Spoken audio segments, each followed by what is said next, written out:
Amped up, boys. Good afternoon. It is 3 o'clock. I'm Joseph Bonanno from the Buffalo Wild Wings out in Clarksville. The Titans are back on the practice field today as they continue to prep for the Green Bay Packers on Sunday. Everybody was at practice. Titans quarterback Will Levis met with the media after practice yesterday and was asked what to expect from the Green Bay defense. It's a tough defense to play against. We're going to have to take completions and just continue to get the ball down the field chunk by chunk and just stay on schedule because they're built for not allowing a lot of shots, and we got to be smart with when we call them, and we got to be smart with just taking the plays that are there. Packers quarterback Jordan Love practiced for the second straight day today, this time in pads. Although he was limited, Love did say yesterday he was hopeful to return to action this week after spraining his MCL in Week 1. Thursday Night Football is back tonight between the Pats and the Jets to kick off Week 3. You can catch the Westwood One call of that game right here on The Zone starting at 7 p.m. For all your foundation repair and waterproofing needs, you need to visit USSTN.com. Breaking news at once on your home for the Titans and Vols. This is 104.5 The Zone.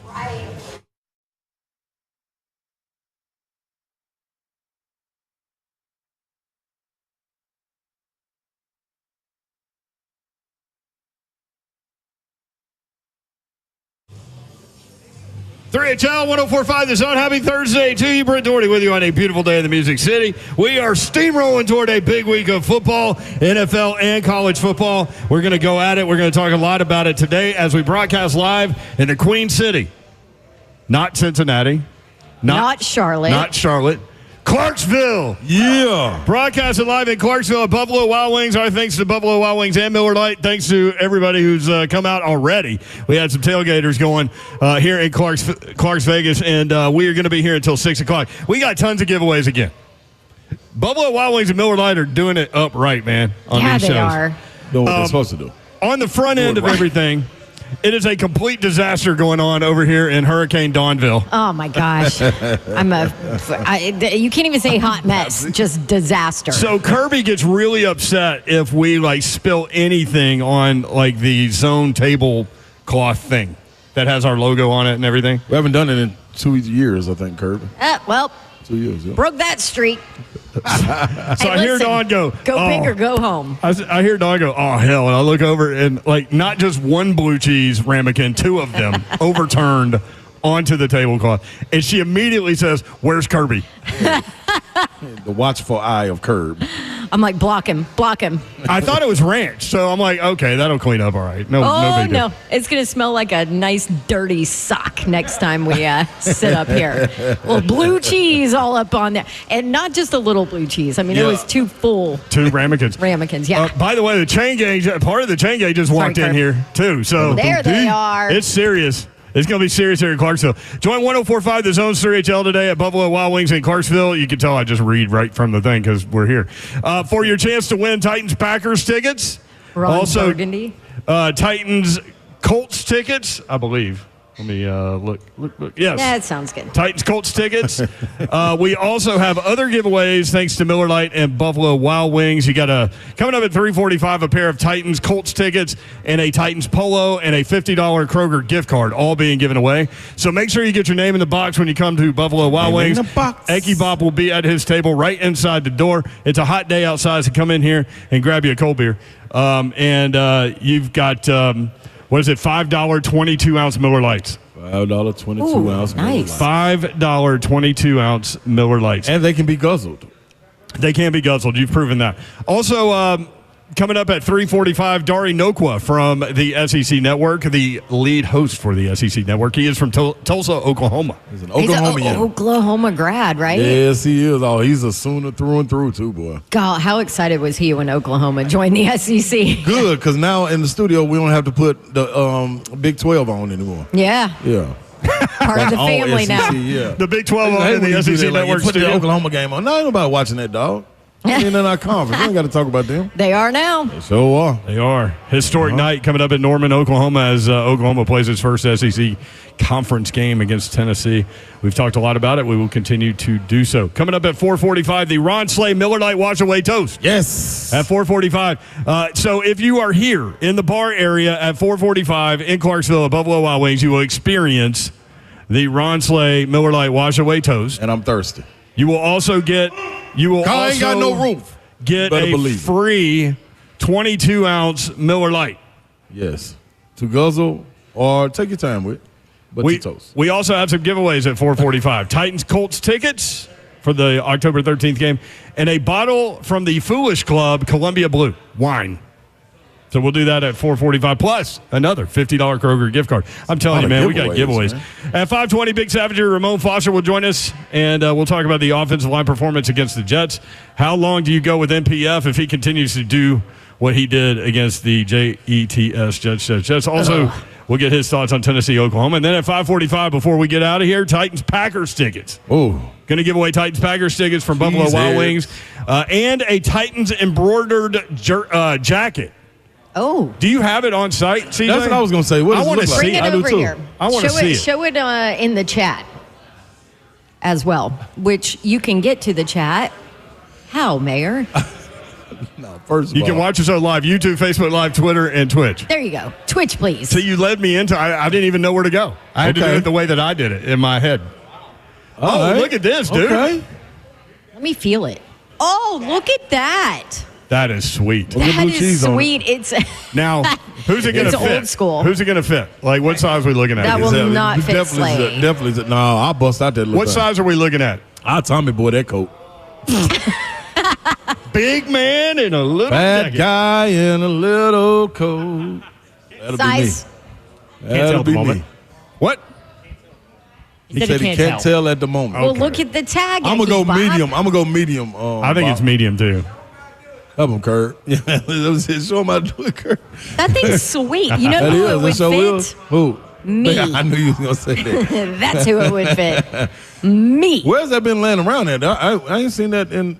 I've never seen one like that. I don't know. It's pretty sweet. I would have snatched it It's up. like, think throwback. If you're not in the chat and you're only listening, think kind of Yeah. a throwback look, That's like exactly what starter There you go. jacket throwback. It's a two-man It's job. a one size fits all, small. It's a two-man job, and I can't find. I think it's a medium. Yeah, I think it's a medium, too.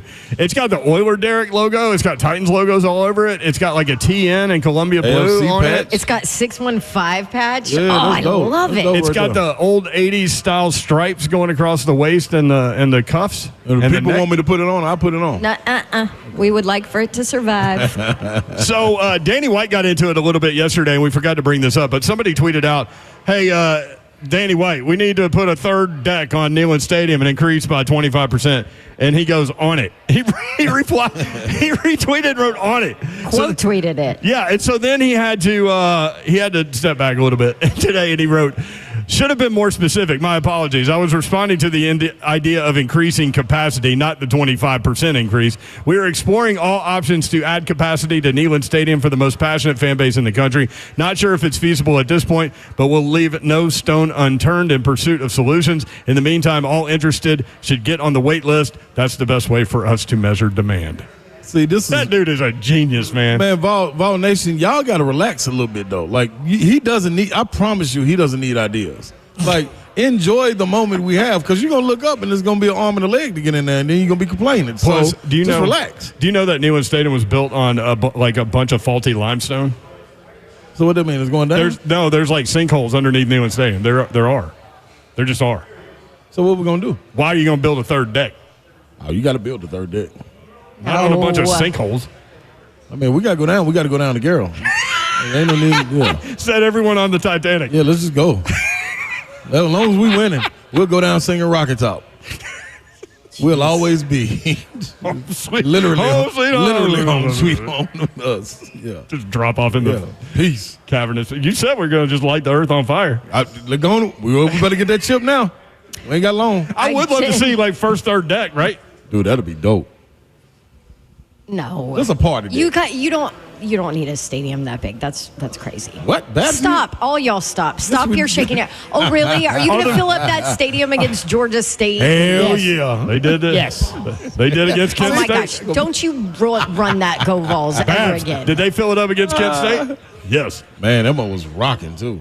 So I joined Oklahoma City Radio today to Yeah. talk Tennessee and Vols. And so they asked about kind of this fan base and where the fan base is. And is this a team that can, contend for the SEC championship? I'm like, You mean contend for the national title? Yeah. Like, that is where this team and this fan base is right Absolutely. now. It's not just SEC title. It's contend for a national championship, play in the college football playoff. Like, that is Absolutely. where they are with how things are running right now. That's, I mean, another reason this one is so big, too, this weekend, because it kind of starts the schedule rolling. of what are you really? Yeah, and you know what, Babs? To your point now, I'm going to skip over that. I don't even think that we're thinking SEC championship at all. I think it's all playoff and national because if Texas, Georgia. They actually remember when I read those stats that led you into your rant. Yeah, that was it. The stat actually was like better for Tennessee to win the national title than the SEC title. Yeah, that's going to be a gauntlet right there. The 12-team playoff is a gauntlet too, but this is the SEC race is a real gauntlet, especially with no divisions. You know what I mean? No East or West. So, do you want to hit what Jesse Simonton tweeted about how bad the Oklahoma offense is? Uh-oh. Yes, but I have so much to go with that. Okay. That we should probably We'll do do it it. when we come back. Okay. I like it. And also Jordan Love now available perhaps coming up on Sunday. Is this not the dumbest thing in sports right now? I should be on Buck Rising They show. have a divisional game next week. Like, Yeah. why would you do this? Why would you do that this week? I mean, unless you really have zero confidence in Malik Willis to, put your team out there. But regardless, why are you going to rush him back? Yep. We'll get You're into not. that. But to your point about those offensive line stats, we've been telling you Oklahoma's offensive line is bad. Now we have some PFF stuff to go along with that, or statistics anyway. Texas coach Steve Sarkisian announced Arch Manning will make his first career start at quarterback Saturday against Louisiana Monroe. Quinn Ewers suffered a non-contact oblique strain. Louisiana Monroe coach Ernest Hill said they ain't scared. I don't know what he's doing. who ain't scared? Louisiana Monroe. Yeah, Right. sometimes You cannot be scared Yeah. and still get your butt kicked. He so. said his squad isn't scared of Manning, that they have guys on the team who beat Manning during his time at Isidore Newman. Oh, stop. Quote, we actually have some kids on our team who played against him in New Orleans, and a couple guys done beat him already, Wow. so they don't hold too much fear against him. Wow. Okay, well, guess what? How about all the other weapons he has Yeah, this ain't around no him Newman. on that team? How about defensively, what they can do This is to funny, you? too. He said, we got to prepare. It doesn't matter what people say. Texas, they know they're playing a mediocre group of 5 team. Let's be honest. They're not going to prepare like they normally do. That's why we are preparing, and we're going to go try to do our best to see where the chips fall. This ain't nobody but Northern Illinois fault. Who's their coach? Enrique Palazzo. Yeah. No, Ernest Hill. Ernest. Northern Illinois. Come This on, is Northern buddy. Illinois' fault, man. Now, Come on, They Ernest. ain't got to bring beef over to this game. They We can let got- them stay Okay, on- well, stay on guess the what? phone. Texas ain't Notre Dame. We got kids on our And team. Arch Manning. I know. We got kids on our Ain't team no that- Riley Leonard. that Ain't beat Riley him in Leonard. high school. Oh, Really? and by the way, that was what, 3 years ago? Is that 2 what we're years going ago back to? now? Yeah, high school. Kid has developed even more. Also, you're talking about Texas, not some like Isidore Newman, which is a great program. I'm not saying they're not, but like, you're talking about 85 other scholarship. Come on, man. Of really talented. That might be the best Too team in the deep. country. Yeah, Yeah. I like it, man. Cool. Sometimes Listen, you gotta Hey, be you know well what? enough alone, man. I like the false confidence. Ernest Hill, go out there, man. Yeah. And when Do they your offer, thing. and when they offer to run the clock in the second half, tell them no. Like Kent State did. Yeah, be a man. All Stand right, up. when we come back, some Then statistical when they put up 71 on you, Yeah, don't complain. No, don't bat an eye. some statistical information about how bad Oklahoma's offensive line is. This is a key matchup in this game, too, y'all. And also some reports out that Jordan Love may be 50-50 for the game on Sunday. That's coming up next, 3HL 104.5 The Zone, broadcasting live from Buffalo Wild Wings in Clarksville. Get here.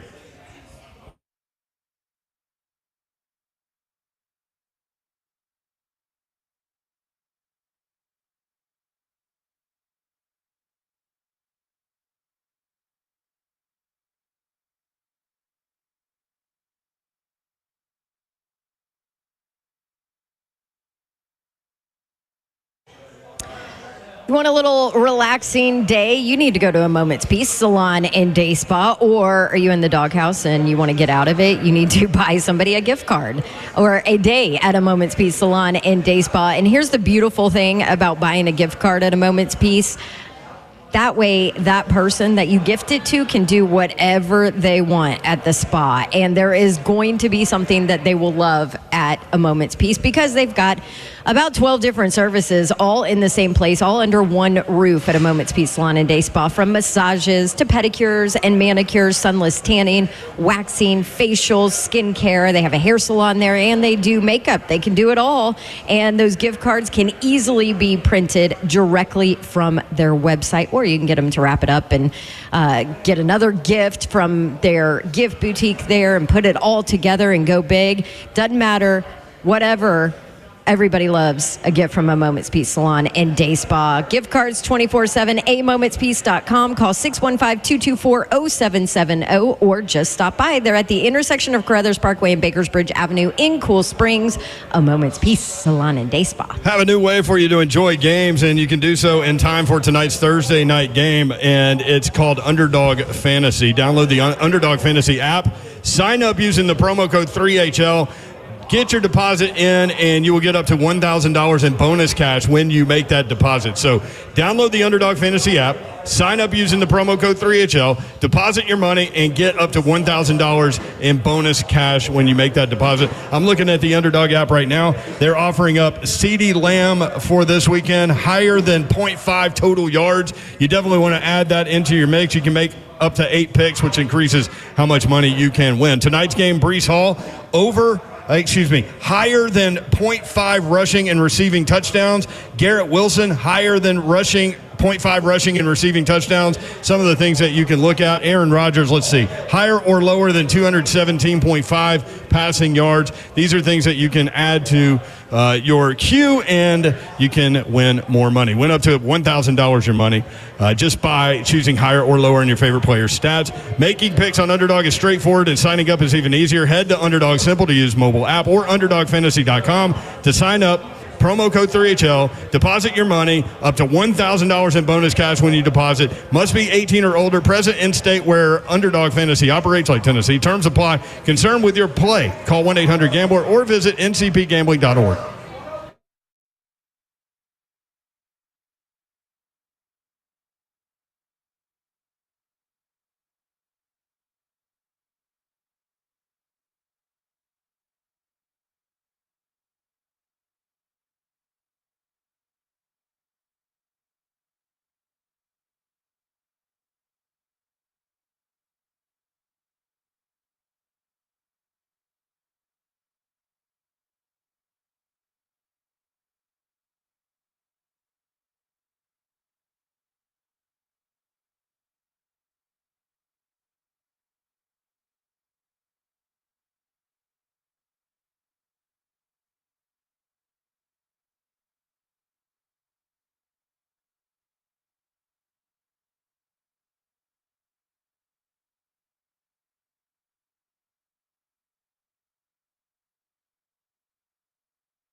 3HL 104.5 The Zone, broadcasting live for Buffalo Wild Wings in Clarksville. What up, Clarksville? Come on. What up, Clarksville? It's early. They're here early. They're trying to get going. You got to prime the motor a little bit for Clarksville. Then they get ready. No, I mean at 3:22 you do. Maybe not at 4:22. Oh, no, it'll be live and direct in. It definitely not after 4:45. Because what happens at 4:45? That's the wash away toast, and it goes down. A little something like this. That's right. Speaking of, I listened to Boys and Men last night. Listen to Boys and Men for a dollar. Why not? That's one of the greatest albums of all time. Go watch Den of Thieves. That's your new assignment. Den of Thieves. Yes. Excellent. All right.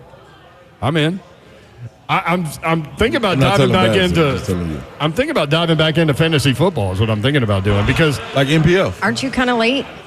No, well, I really didn't think about it because I got out of fantasy football when sports gambling got legalized in Tennessee. But now that NPF is a fantasy football advisor, I'm in. I think. Yeah, the league's going now though. Oh, he was asked about that. It was. Oh yeah. We're gonna have the audio for you, but yeah, bad timing. Dude. No, can I be honest? We got mayonnaise. Please we got do. fantasy football experts. That timing would never be fine. Yeah, that's no. You served a suspension for gambling, Oh, yeah, I and forgot you're about that. doing a fantasy football whatever, working for a company that also Gambles. gambles. That's come on, dog. I mean, where there is just you got to have some common sense Like here. feel the room. Who checked Yes. off on it though? That's what I want to know. Whoever it was Jess should have and told Miss him no. Amy probably didn't. So they asked Callahan if he had knew about it, and he said he didn't, and it's none of his business. As long as it's guaranteed. not affecting the team, he doesn't care what they do. Well, and that's fair. You don't go to the coach, Right. the Right. head coach of this a ain't- professional team about Right. stupid crap like This that. ain't your I daddy. just said bad timing because like 2 days later he gives up 9 quarterback hurries. Shoot, and before that, like you just still getting work back into the fold. Right. It's not like you were great week one. You just wasn't weren't the man. You just weren't terrible. Let's get right, man. Ugh. Get right on the right side. Please. Begging. We need you. This is Reed has it. So this is MPF talking about the fantasy football deal. How long had that been in the works, and do you feel like that's fine to balance that type of situation? No, I mean, it's a cool opportunity that I got, I'm really blessed to get the opportunity, but the timing was whatever, but it's a great opportunity for me to bring the game to more people. Fantasy football is a great thing to get a lot of fans involved. I mean, I'm a commissioner for one of my college buddies and keeps us all together. It's a great way to keep friendships going and make sure that people are still talking and communicating. So it's a great way for me to do that. But the main thing is the main thing, which is I'm trying to be the best tackle I can be here. I'm trying to play football, trying to be tough. So that's something that I didn't do last Sunday, and I need to improve on it and show that I can do it this Sunday. Okay. Everybody takes accountability. I do like the accountability. He got his little commercial in for what he's doing. Yep. It's a great way to stay in touch with your friends. That was good. It was kind of like a little Disney answer, like after school special answer. I like the accountability. You know? But let's get some action now. We all know we're accountable. It's all in. Let's get some action. The timing was whatever, is what he said. Yeah, the time wasn't whatever. But No, it wasn't whatever. Right. Tell your company, listen, I was dog crap let's try to on Sunday. yeah. Why don't you not get that out there to this week? Let's do next week Yeah, instead. let's put a little delay on it. I mean, Will Levis Let me isn't redeem myself. Will Levis isn't talking about mayonnaise cologne anymore, is he? No. He's talking about having to change his cell phone number. Yeah. Who do you think got it? Like, who stole his cell phone? Titans fans. No, but I'm who's going- the one person that got it, and how did they do it? Like, It's got to be the ex-girlfriend, right? You think it's the ex-girlfriend? Wasn't there a tape out there? Yeah, that's a good one, Babs. Yeah, I think it's got to I'll be go the there. ex. I would go there. I mean, if you want to get deep into, soap opera type stuff Yeah. here. Was that the I'm going ex-girlfriend or the new? No, that was No, the ex. ex. Oh, okay. Yeah. Yeah, I'm gonna go there with you. Yeah. What better time to do it too? Yeah. I mean, yeah, that was good. Let me just go ahead and pass this number Yeah, that was a good one. That was around. a good one right there. Yikes. Y'all to reveal some of the texts. Tennessee, Oklahoma coming up on Saturday, 6:30. Catch it right here on Oh, that would be 104.5 The fun. Zone. But The Oklahoma offense, The offensive line is bad. Yes. Okay. How bad, you?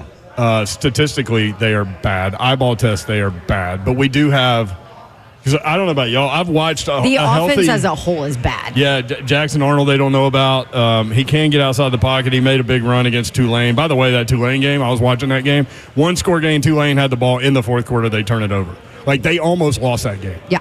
Tulane's a good team, too. So you see the final score and you think one thing, but if you actually watch the game. And then the Houston game, 14-12 with a minute to go, they get a safety, win 16-12. Yeah. They scored 14 offensive points against Houston, which is a mid-level team this year, at best. Do you want the actual numbers? Yes. Of where Yes. of where this offense is ranked? Give it to us, baby. 3 and outs. This from Jesse Simonton on Yes. 3. Number 122nd. It's only what 135, 134. 134. Yeah, because Kent State was at that Wow. 134 number. Yep. I thought there was 132. I forgot about the last two. Added 2 more. And one of them's Kent State. 110th in third downs, 117th in sacks allowed, to the offensive line point here from Mayer in conversation. But also consider opponent, too. You're talking about Houston, Tulane. Right. They played a nobody thing in week 1. But so it's not like they're out there playing Miami or somebody. Right.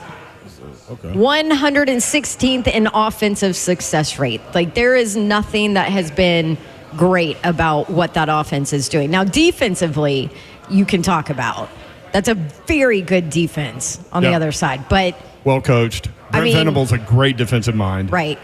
And they're aggressive. They're going to come at you. All those things. Physical. I mean, that is the identity of their coach, and that's going to be the identity of that defense. But we hear offensively, that they're going to stack the box and try to limit Dylan Sampson in that run game and perhaps leave receivers one-on-one. So now I don't think they can. They'll bounce around with that, but we've heard that that's the general plan. Can I bring this up about Tennessee? Because I was thinking about it before I went on this Oklahoma radio station. You remember the start of the year, it was like, okay, one of the big question marks was at that running back position. Yep. Dylan Sampson, obviously 9 touchdowns now, has answered it for now. Mm-hmm. But how much of that, too, is because of the offensive line and what they've been able to do, and how much of it is opponent? Because honestly, NC State, they don't look good this year, right? They just don't.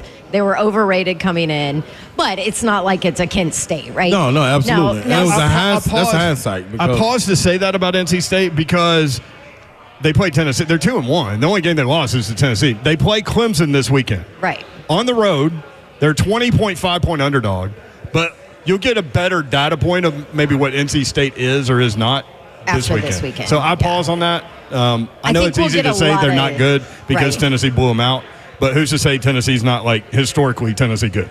Right. And they could be. Yeah. And I feel like the team thinks they are right now. They're in a good position. But, yeah, I just thought about that. I mean, that was a big talking point for us at SEC Media Days. It was, okay, is defense going to be better, right? Yep. And – well, what about that run game? Because you don't have any depth there. You don't know what you have, and Dylan Sampson has been able to do that. Now, this whole injury report thing that now the SEC does, I don't know, you guys saw left tackle Hurd. Lance Hurd. Lance Hurd is listed as questionable.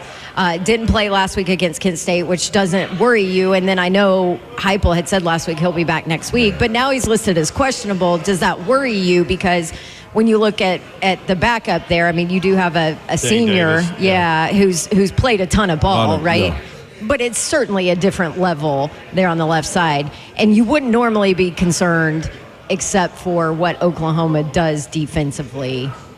You maybe worry a little bit there. Yeah, the one thing that I keep coming back to is turnovers.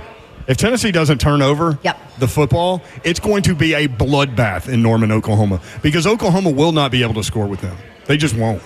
And I think that's why Cale Gundy came on the show yesterday, former Oklahoma quarterback, was an assistant there for years and years and years. And he said, Oklahoma's got to keep Tennessee to 21. He said that because he doesn't think that the Oklahoma offense can score more than 21 points. Yep. And he's coming at it from an Oklahoma standpoint. So that's what coaches do. They kind of try and figure out. It's like a gamemanship thing. You go to their, OC. Okay, how many points do you think you can score on this defense? And then defensively, okay, what do you think we have to hold them to? This is the number. Here you go. That's the conversations behind the scene early on. I just think if Tennessee doesn't turn the football over, it's going to be a blowout. And it's because the offensive line for Oklahoma is so bad. Right. And Tennessee, that's their strength is the defensive line. And see, that's the angle I'm coming from. Like, I think when Heupel's offense is rolling, it is what it is. Like, regardless of who they're playing, all right, you got the outliers, the Missouri game. I heard Zach talking about that early on Blaine and Zach. You got the Missouri game. You got them when they went to Georgia, and after the rain let up, they just kind of manned up and kind of punked them in a sense at Georgia. These are different teams, different games, everything. But I'm saying, though, when the offense is rolling and you know what he got at quarterback, it's never been a question about him putting up points. On the flip side of that, this is a different quarterback, FYI. Absolutely. But on the flip side of that, what has to be talked about to me is special teams and defense. Like, that's something that over these years that Heupel's been there, you haven't been able to talk about. In a sense, in flashes, you've been able to talk about special teams, and we kind of depended on it. But now, like, this is the first time since he's been there, you can win in all three phases. Like, you can win in special teams, you can win, and I'm not talking about just returning. I'm talking about coming out blocking. I'm talking about fielding, making them guys cough it up. Like, it's kickoffs. Like, everything is a part of this game. And defensively, man, I honestly think one of the two, defense or special teams, will score in this game.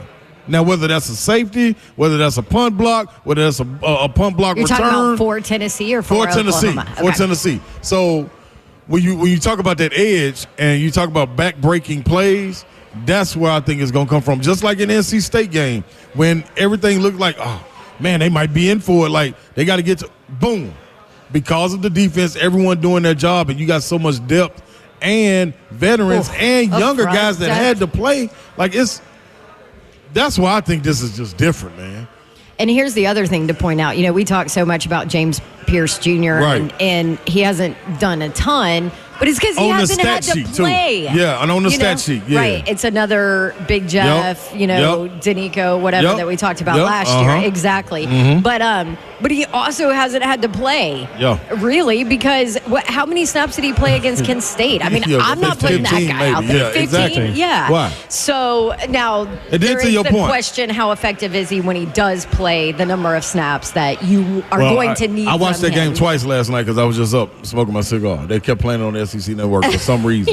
And it was one of the Kent State game. One of the plays on there, he didn't get credit for the sack. He got a hold called on him, but he was about to get the sack. Yeah. The ball's coming out, and I don't care who you got to tackle. He's putting pressure on him. He's about to get a sack a lot of times, and that's why the pass is incomplete also because of the pressure that's coming from him. So the last 2 weeks, James Pierce Jr. has led the team in pressures. Okay. Even with the 15 snaps against Kent State, he still led the team in pressures. He is going to have that iconic 2024 James Pierce moment soon. And guess what? This is what I'm saying to you and Babs about that. Man, when you that good across and we keep talking about depth, it's no way. If I'm averaging 25 points a game, to put it in basketball terms, and all of a sudden we got two guys from the transfer portal that are seniors. We got two guys that are fifth-year guys. We got all this, and I'm not averaging 25 this year. I'm averaging 16, but right behind me is 13, 14, 12, 11. Yeah. Like, that's better. Well, Omar Norman Lott is an NFL player. Okay. He's on the second unit. That's what I'm saying. And you know what Big O's going to bring. You know what I mean? Josephs, Tyree West, like T-Lander. Hey, y'all. You gave the OU offensive stats. Tennessee statistically great through 3 weeks. Number one in scoring offense in the country, averaging 63.7 points per game. Number three in scoring defense in the country, giving up 4.3 points per game. Number two in total offense, 639.3 yards per game. Number two in total defense, 160.7 yards per game. So top three in all of those categories. Dylan Sampson, a guy you love to talk about, and you should, because when you think about Tennessee and Heupel, you think about long passing touchdowns, and you see the highlights. Can't do it without the run. Man, it's based on run. And when you watch them down in and down out, you understand that. Tennessee running back Dylan Sampson, second in the SEC in rushing, despite playing a little more than one half of his team's quarters. Jeez. He's played not even 7 quarters of football, he's number 2 in the SEC in rushing. 45 carries, 357 yards. He's averaging 7.9 yards per carry. He's already got 9 touchdowns, which ties for the lead in America with the kid from Boise State, Junty, who's an awesome running back. Dog, I'm telling y'all right now, I got a rep. I saw him at the game this past He's got weekend. 2 more rushing touchdowns than quarters played. Yeah, that's nuts. I told you he was going to be salivating at the mouth this week. You did. Everybody was talking about Nico and all these weapons and everything. Let me go and add this other little caveat in there. I'm going to get to one of my reps. He was a former tight end up there. I saw him. I'm going to try to get him on with us. We need to know what they mean because they got depth at that tight end spot that hasn't been shown yet either.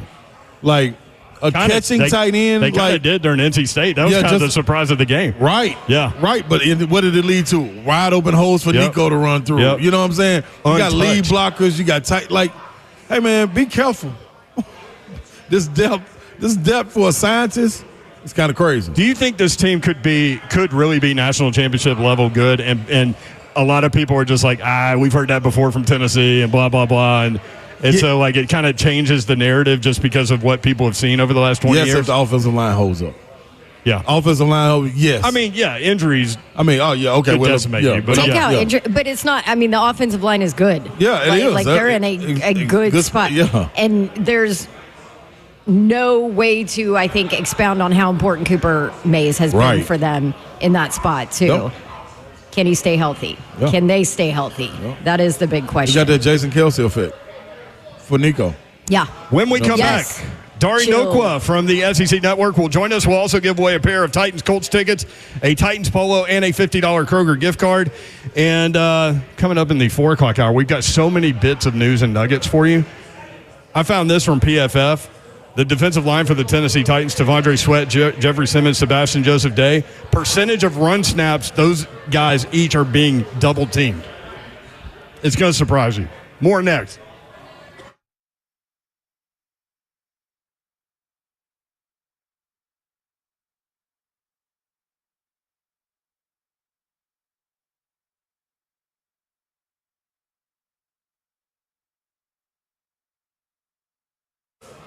Want to tell you about Pella Windows and Doors of Nashville. Last week when we were at Buffalo Wild Wings, I had somebody come up to me and say, hey, we just got all our windows and doors done with Pella, and we absolutely love them. And you can do the same.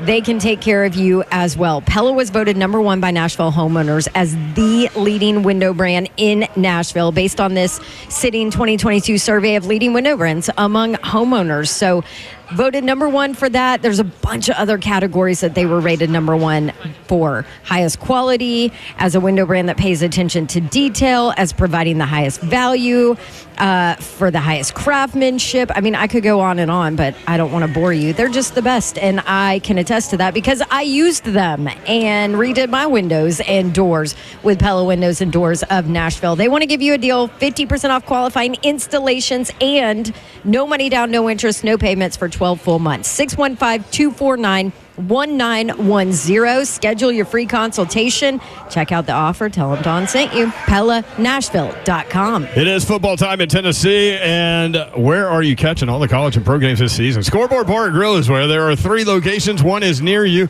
Scoreboard Opry near Opry Mills in Donaldson. Scoreboard Cedar Creek in Mount Juliet. Scoreboard Four Corners in Laverne. We've been to all of these locations. They are phenomenal spots for you to catch the games.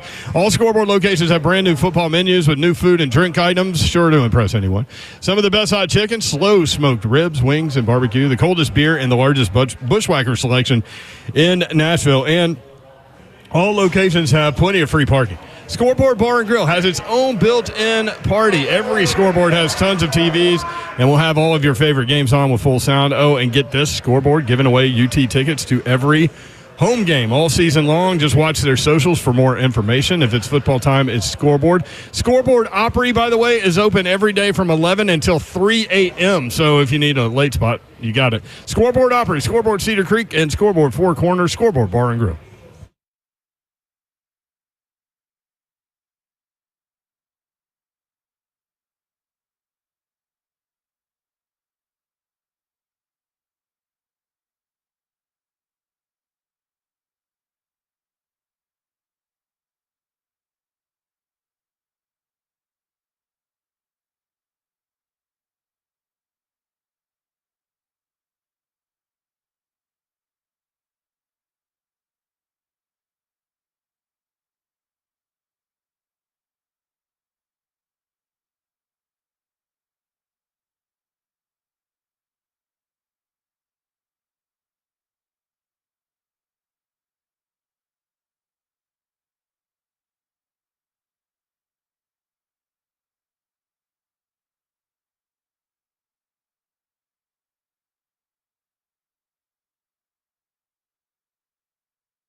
Let's go quickly. 3HL 104.5, the zone. Brent Doherty, Don Davenport, and Ron Slay. Broadcasting live from Buffalo Wild Wings in Clarksville.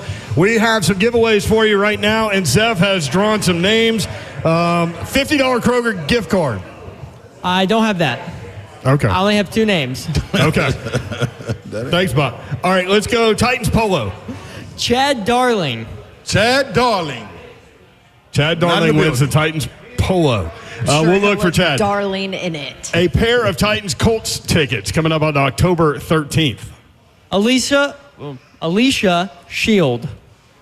Be careful right there, a little tongue twister. Oh, there she is. Lisa. Hey, go Vols. I like that. There we go. Give me some. Yes, ma'am. Good job. He got you. Way to go. Titans Colts Lisa. tickets. We've got more giveaways coming up at 4:45, plus the Ron Slay Miller Lite Wash Away Toast. Anyone in the bar will get a free 22-ounce Miller Lite. Guzzle it down. And Slay will allegedly guzzle it down. No, allegedly. I'm going to do it. Dari Nokel joins us from the SEC Network from Tulsa, Oklahoma. That is where Dari grew up. Dari, what's up? How are you? I'm good. I love this, man. You guys are doing the show from a bar. Hey, Slay, are there pool tables in there, man? Are there pool tables in that bar? Dar, this ain't the time for that, Dar. You leave anything that happened in big-time Texas in Texas. Listen. He beat you. Third party, I witnessed Dari take Slay down at pool in Dallas. That's because he's a hustler, man. He came in there and hustled me. Well, he walked around that table so confidently, didn't he? Man. Said from the original hustler over there. Yeah, well, here's my fear, guys, is that what I did to Slay playing pool, Tennessee's going to do to Oklahoma Saturday night. So I shouldn't really say anything. All right, you grew up in Oklahoma, noted Oklahoma fan. What do you think about this matchup? I think you start with Oklahoma's offensive line and Tennessee's defensive line, right? Like, I think that's yeah, I think I do. I really that's exactly where I start, and I think you have to. That's an offensive line that's been ripped apart by injuries, and frankly, they didn't have a lot of cohesion and time together before the injuries. So, you know, they might get their. I think they're expected to get their starting center back. They're hoping for a guard, but it's. You know, this Tennessee defensive front is really, really good. And the other concerning thing is Jackson Arnold. You know, he and Nico have played virtually the same amount of time. And I think Nico's miles ahead in his development and his natural, you know, there's a comfort level that Nico shows even when under pressure that Jackson hasn't. And there was a play in that Tulane game, if you guys watched it, second half. You know, Jackson avoids a blitzer, panics, just fires the ball, gets rid of it, and right into the stomach of a Tulane linebacker who took it to the house. And it's those kinds of plays that concern me if Tennessee gets pressure, which I expect them to do. Okay, so here's the question, Dari, because I went on Oklahoma radio earlier today. We had an Oklahoma fan call in here in Nashville who lives in Nashville. There's zero confidence from Oklahoma fans right now that this team has a chance on Saturday. So how do the Sooners have a chance on Saturday? Well, their defense is going to have to carry the day, Don. I mean, and it's a good unit. Like, it is. And you know, this is not the defenses, you know, when Lincoln Riley was the head coach. This is a drastically different group. They can get to the quarterback. They will get to the quarterback. They've got 2 first-team All-SEC preseason guys and Danny Stutzman at linebacker, Billy Bowman at safety. That back end is going to have to be really, really strong and have to win some one-on-one battles. I think they've got to be really careful with the risks they take in the blitz game because we know that Nico's got targets all over the field, and that's really going to stress, I think, Oklahoma's secondary. But I think, Don, if they win it, it's going to be having success getting to Nico, rattling Nico, and then obviously, you know, they can't allow Tennessee to run for 300 yards. So it all starts on the defense because if that defense gives up 34, 37 points, that offense isn't going to score it. I think that defense is going to have to carry it, hold Tennessee into the mid-20s, and if that's the case, I think Oklahoma has a chance. But that's a lot of ifs, and I don't like that many ifs coming together. Well, Dar, this is a if, man. I know you can come through with. I know you're a man of many hats. So this little wager that I'm throwing out there for my guy, if we were to beat you guys, do you think it would be possible for me to rent the wagon and have it up here in Tennessee for about a weekend? So I can ride around Nashville, then take it up to Knoxville. Yeah, take the top off the wagon. You want the actual Sooner schooner? That's what you're trying to get? The actual schooner itself? Ponies included. Oh, you want Boomer and Sooner with the schooner? Absolutely. Absolutely. Right, This ain't no half-stepping gig So, here. funny story here. They don't let anybody ride that thing. Like, What? even if the Roughnecks is what they call it, even when they're there, you're not supposed to ride them, like with insurance reasons. So when we were there July 1st, welcoming them to the SEC on a big show, Alyssa Lang and I, we were like, can we at least get on the schooner for the open of the show? And they said no. I said, okay, like, what if we get on it and it never moves? And they said, okay, well, we got to go through this whole process to find out if they'll even let us on it. Like, I'm a damn alum of the school. Like, come on, let me on the thing, right? So eventually they let us on there, and they said, we can move it, but you have to hold on to it. So we're standing behind the two people in the front. Yeah. We've got to each put our hands on the shoulders of those two people, and they moved it about 10 feet. So are they going to let Ron Slay take it to Nashville? I don't think so. But you can try, but I ain't going to help you. Probably not. Real quick, Dar. You guys coming into the SEC, this will be the start of the SEC slate. What does this mean for Oklahoma starting off with this? I was talking to their athletic director last night, Joe Castiglione, who's a good friend of mine. He said this is going to be one of the most incredible days in the 25 years I've been there. Like, he's ecstatic, from game day being there to Josh Heupel coming home. They're going to have a welcome thing for him in a way that doesn't make Josh uncomfortable, allows him to focus. They were working with Josh and his assistant coaches and his staff before, at least at some point last night, to figure out what to do with that. It's going to be awesome. And I just hope that awesomeness at least gets us into like the mid-third quarter, before it starts to not be awesome. Love it, man. I mean, they do lead the SEC in cause turnover, so that's an angle I keep coming back for too. Well, and it's like legit. I mean, they get to the quarterback, they pick off the pass. Like, they're really good on defense. That's why, I mean, to Don's question, like, that has to be what gives them a chance. It absolutely has to be what gives them a shot. It's funny. We had Cale Gundy on yesterday, and he said, he said the path for Oklahoma is to hold Tennessee to 21 or fewer points, and I mean that lit up Tennessee fans that listen to us. Yeah, it's hard to fathom. It is really hard to fathom. Like, really, really hard to fathom. Yeah. Well, it's good to hear your voice, man, and I can testify. He ran you on that pool table. Yeah, that's man. That's a bad. I don't know. Listen, I don't know if the people in the bar can hear me, but if so, challenge Slay to pull. Just go take him down. Dari was like, that's his Achilles heel. Huh? Dari was so funny too, because he was just walking around the table, just making shots, but having a conversation while he did it. And that's what made the pull was the secondary part of what he was doing. And the pool stick should have slipped out my hand and cracked him on his neck. I'm just saying.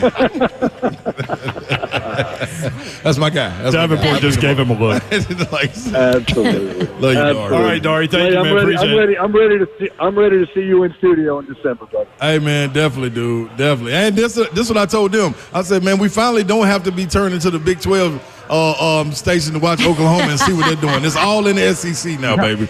Yeah, that OU TV I got, now it has to be on. It's not, it doesn't have to be. Thank you, Dari. Good to hear you, man. Appreciate you, dog. Yeah, good to talk to you guys. Take care. All right, there he is, Dari Noko from the SEC Network. When we come back, percentage of double teams that the Titans defensive line players are facing. A little surprising. That's next as we continue to broadcast live for Buffalo Wild Wings in Clarksville. We'll be here until 6 o'clock. Tons of giveaways for you. Get here, get your name in the box, and we'll be right back. 3HL 104.5. Name in the box. The Zone.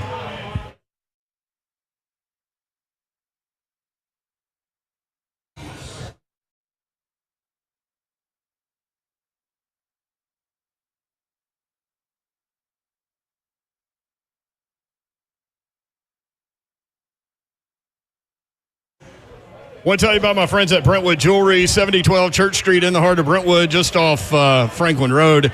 And these are your guys to help you with all of your gifting responsibilities. The Amamali family, awesome people, and you can get everything you need done jewelry-wise there. I'm a big watch guy. If you're a big watch guy, no better place than Brentwood Jewelry. They have a large selection of timepieces, including brands like Bremont, Tissot, Oris, Longines, Luminox, And don't forget about Brentwood Jewelry's pre-owned Rolex marketplace. With fine pre-owned Rolexes for a fraction of the cost. Every watch they sell has been meticulously serviced to ensure the highest level of performance and is presented with a 2-year warranty. They offer an extensive online selection of fine pre-owned Rolex watches. Their selection includes both prior models and the current models from which you can compare. Brentwood Jewelry here to help you pop the question. Let them help you take the stress out of selecting the perfect engagement ring.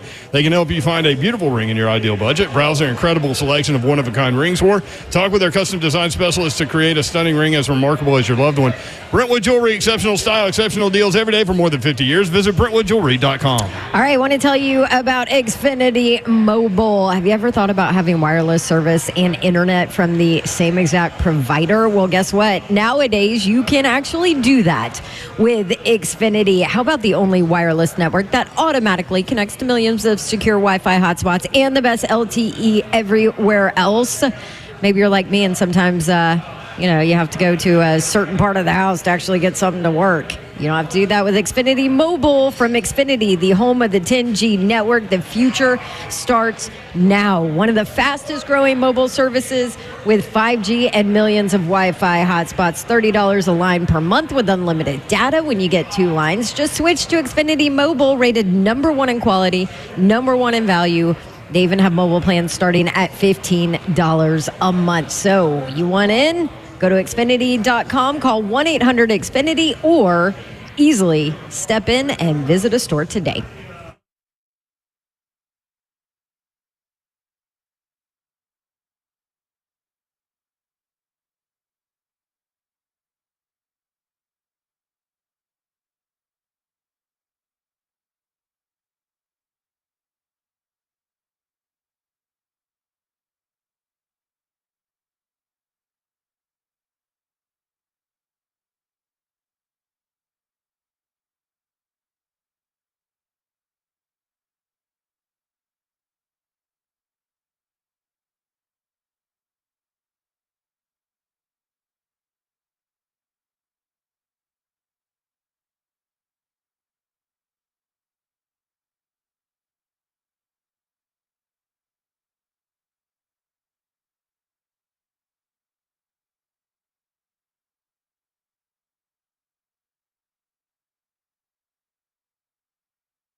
Good afternoon. I'm Joseph Bonanno. It is 4 o'clock. I'm out here at the Buffalo Wild Wings out in Clarksville. The Titans back on the practice field today as they continue to prep for the Green Bay Packers on Sunday at Nissan Stadium. The injury report for today is out, and there are 4 Titans on the report, but only one who did not practice. That was Luke Gifford with the back. Jeffrey Simmons and L'Jarius Sneed were back to full participation, and Tyjae Spears was limited with the ankle injury. For the Green Bay Packers, 13 players on their injury report.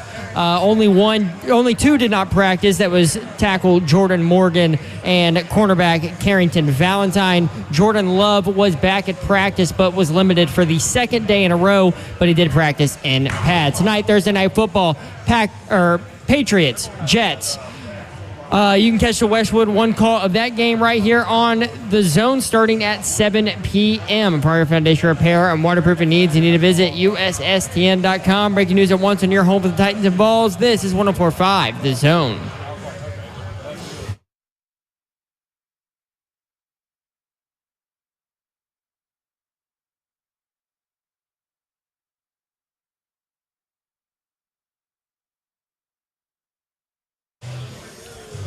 Welcome in 3HL 104.5 The Zone Thursday edition. Brent Doherty with you on a beautiful day in the Music City. It's hot. Going to be hotter tomorrow, Saturday, Sunday, and then it dips a little bit, I think. Dip, baby, dip. That is true. Buffalo Wild Wings in Clarksville. That's where we are. We got the chain gang here. What up, y'all? Dan the building. What up, Clarksville? There's a new Vols chain over there. I saw that, man. Yeah. What is it? The hand signal. Is that hang loose? Mm-hmm. No, Babsy. No Vols. It's a Vol. Oh. It's V-O-L.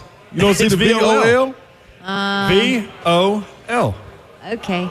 Hey, don't you do that. That flies an eagle and has a tiger. Don't you read? Read. Back at the station, read. We're going to have some conversations. Don't play that crap anymore. You can't do anything to him. You're leaving town, and so is he.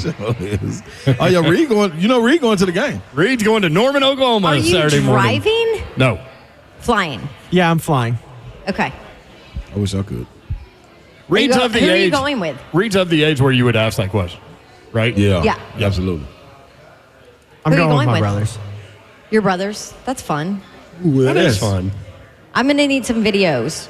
And pictures. Send them to the group chat. Yep. I will. I want to know what it's like there. It's going to be insane. I cannot wait to feel or to see that atmosphere. I thought Dari starting painted that at up 8 a.m. really well. Like, this is their first time. They've been waiting on it. Like, it's an SEC opponent with Hypo, top 25 matchup. You couldn't script this. this. Well, actually, you could. Their quarterback and their offensive line could be better. That's how you could script it. Then up it'd be better. a top 10 matchup, though. Right. So. That's how you could. But anyway, so the Eagle Tiger thing, if you need me to educate you. I really didn't want no education, but. I know, but I'll do it in the next break.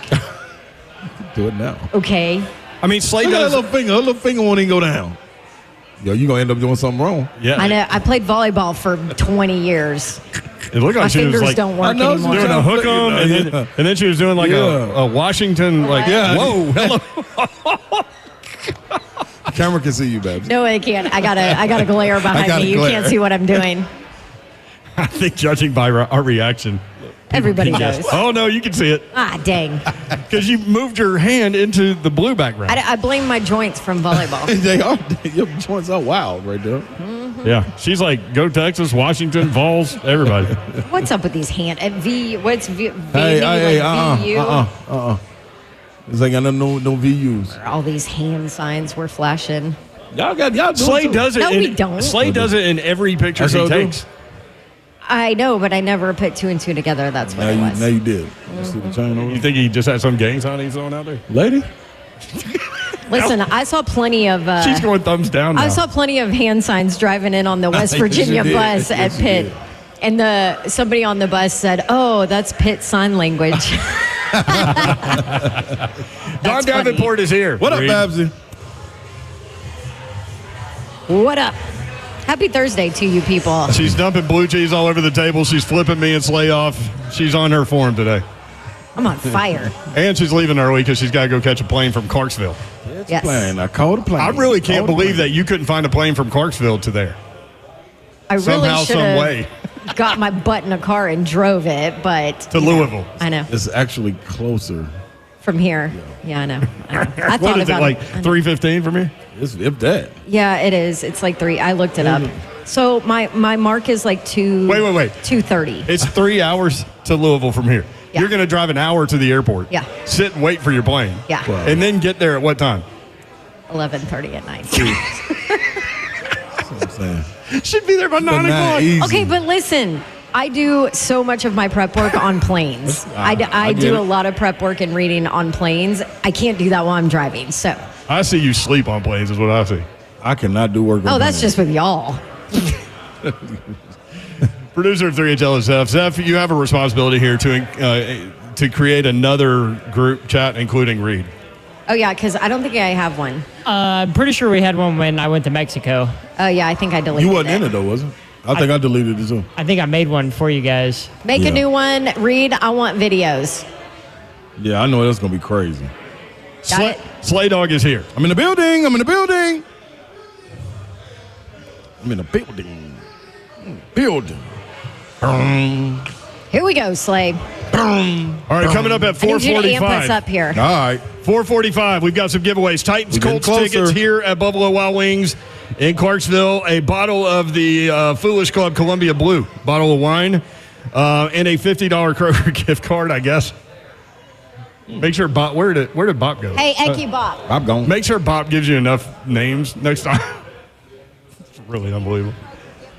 Oh, we do them at 4:45 and 5:45. That's on me. Yeah, Oh. so we'll do Kroger gift card next. Never mind. We got At it figured out. 4:45. It was Mayor's fault. My fault completely. Coming up at 4:45. Accountability, just like Nicholas Petit Frere. That's right. I didn't give up 9 pressures. The Ron Slay Miller Lite Wash Away Toast. Coming up Yes. at 4:45. If Hey, you are y'all ready for the wash away toast? See my people ready. They ready? Y'all ready in the back. You might want to tell them it's Think 40 they're ready. minutes away though. Yeah, no, that don't matter. There's no time. Look, they're pre-gaming. Yeah, they're that's, what I'm- tailgating. that's how you're supposed to do. They're tailgating. This group is rocking I told you it. at love 3 they this were group. priming. They were priming for it. I'm telling you. You got to get ready. You don't just walk into the wash away toast. You better be ready walking into it. So they tailgate with beer for the free beer. There you go. Now you see how that add up? Yeah, I'm figuring it out. You doing the right thing, yo. All right. We'll be here until 6 o'clock. Clarksville, too. Buffalo Wild Wings. Come All see right. us. From PFF, percentages of run snaps being double teamed. These are the 3 defensive linemen, primary defensive linemen for the Tennessee Titans. Okay. Sebastian Joseph Day, 20 run snaps, 4 double teams. So 20% of the time he's getting double teamed on run snaps. Yeah. Wait. All that is, I think, is that's if there is a run to his side, then he's going to end up catching Okay. a couple dudes, right? All right. Jeffrey Simmons, 34 run snap. These are run plays. Okay. Just run plays. Why are you looking at me confused? Because I'm confused. Keep going, and then I'll tell you. So let me go back to Sebastian Go Joseph. back Day. because you said 4. He's been double teamed 4 times. Okay. On 20 run snaps that he has That's played. what I thought it was, but then you said he's been double teamed 20 times, I thought. And I was like, no. There's no way. 20%. 20%. 20% of the 4 time. times of 20. Yes, which is Got it. 20%. Thank you. This is what happens when we do math. No, the problem is that your girl doesn't know what 20% of 20 is. That's what I just said. This is the problem. War Eagle, baby. Got that Auburn education rocking. Birds and tigers. Birds Okay. of a feather. Big Jeff. Also, the last time you did a Louisville game, what happened? Y'all, do you know how long it has been? No. Do you know what happened? What? Last time I worked a Louisville game. What? 2013, right in the middle of the kick 6. No connection. No connection. I was in that stadium. Y'all can text me all you want. I don't have to mute you during my game because Can't there hear is anything. 0 cell phone service Wow. in there. I got out of that stadium. I had like 500 text messages on my phone because it was Auburn's kick 6 game. How did you find out about the kick 6? Because my producer told me in my ear in the middle of the game. In the middle of the game, I'm working. So I immediately go to my little sideline table. I'm like, put it in my monitor. pull it up, because they're watching it in the truck. Yeah, I'm like, put it in my monitor. He's like, nope, you're working. Nope, you got to go get ready for that halftime interview. I'm like, put it in my monitor. Well, I would not mess with her like that. Never did. Never told me what happened. Oh. All it was you're Auburn won. never gonna believe what just happened. And then never showed me, and I couldn't look it up on my phone because I didn't have service, so nothing would come up. I mess with you more than anybody, but I would never do that to you. Oh my gosh. I would never do that to anybody. That'd be hilarious. That was like early in my ESPN career, so I wasn't as like volatile as I am nowadays, I think. I wasn't as aggressive as maybe I am. One or two. Yeah. So, so that is the last time I've worked a Louisville game. How about that? Back to the percentage of run snaps being double teamed. Yeah, sorry. God, I did that. Yeah, but I added to it. Jeffrey Simmons has been on the field for 34 run snaps. Okay? He's been on the field for 34 run snaps in 2 games. He's been double teamed 9 times in those 34 run snaps. That is 26.5% of the time. Okay. Yeah. That seems low. That is low compared to last year. That seems light, yeah, but is it because you can anymore? And it's a different alignment up front now, too. Yeah. Let me get you the addition of a guy that's played 2 career NFL games. Big Sweat. Tavondre Sweat has seen 36 run snaps, which tells you he's on the field a lot. 36 run snaps. He has been double teamed out of the 36 run snaps 20 times. God. Wow. That is 55.6% of the time they're double teaming Sweat. That's disruptive. Wow. And okay, that means Jeff. Big Jeff should be eating. That's why Harold Landry is eating. Wow. How about that? That number That's dope. shocks me. Well, we said it in the opener. He put it on tape. Right. And then we noticed in the Jets game, we talked about it on Monday, about how many times just eyeball test, how many times he was getting double teamed. I mean, you can see it, but when you put the number out there in the percentage, the discrepancy between him and Big Jeff, I'm surprised at. 615-737-1045 if you want in, 615-737-1045. When we come back, there is a report out there that Jordan Love may be 50-50 for Sunday. We'll read that report to you. We'll talk about it. How likely do you think that is? Who do you think plays quarterback for the Green Bay Packers on Sunday? 615-737-1045. Broadcasting live from Buffalo Wild Wings at Clarksville, 3HL 1045 The Zone.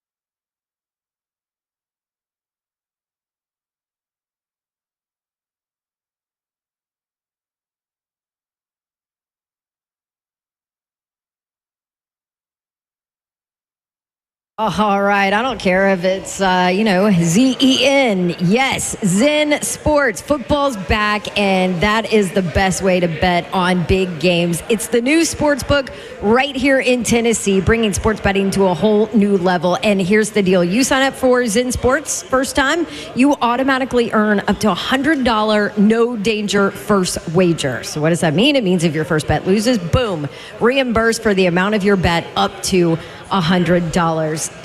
Also, some really cool things that Zen Sports is doing.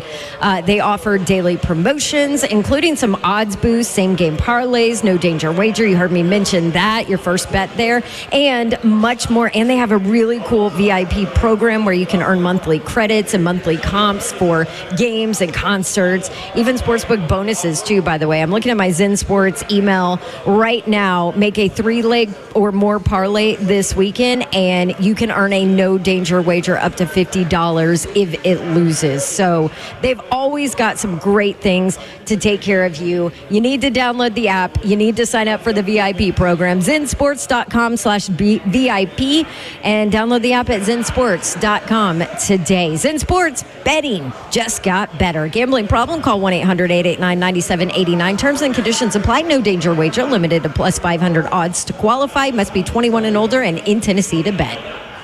I want to tell you about my friends at Smoky Mountain Tops. Mike McGrady and the guys ready to help you out if you've been thinking about remodeling your home's kitchen or getting into those bathrooms and upgrading those. Contact the Countertop Pros at Smoky Mountain Tops. Man, new custom countertops from Smoky Mountain Tops make you feel like you're in a brand new home. And you don't have to sell. You just sit there in your new home because it's got new custom countertops. They're absolutely beautiful.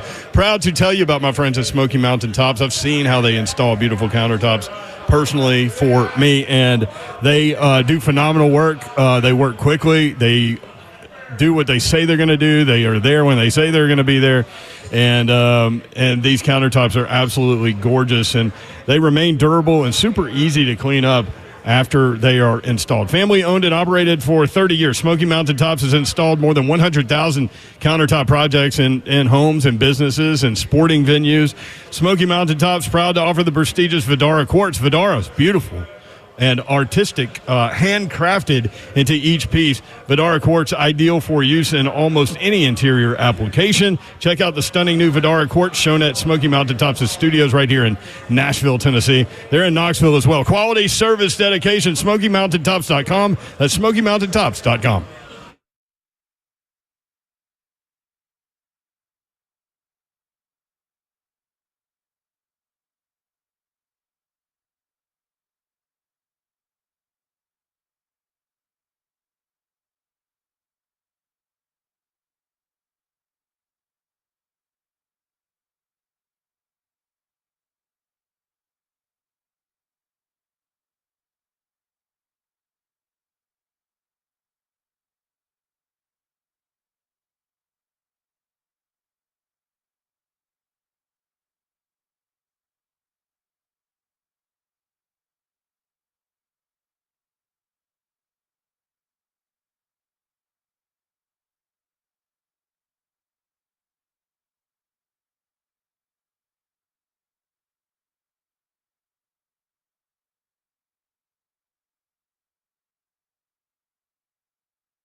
3HL 104.5 The Zone.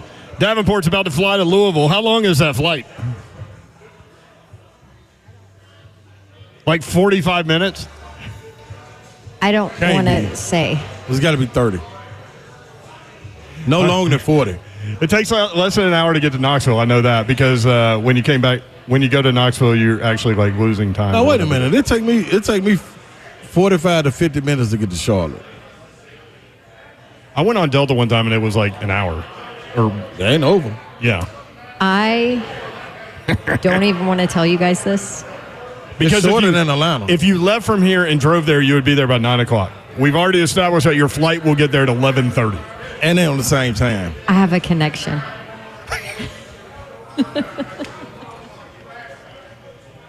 I really didn't want to tell you that. Don't look at me like that. Come on, man. What y'all have to know is, like, so Slay and I both love to drive. So, like, a 3-hour drive to Louisville is like, let's go. No, Right, that is my hell. That is my anxiety, like, and when it gets dark, then I really can't handle it. Where's your connection? I'm mentally fragile. It's probably Dallas. What? It's Atlanta. She's going just as far southeast as she would. Do you guys want to know what the flight time from Nashville to Louisville is direct? What is it? 49 minutes. I knew it. Yeah. I knew it. I knew it.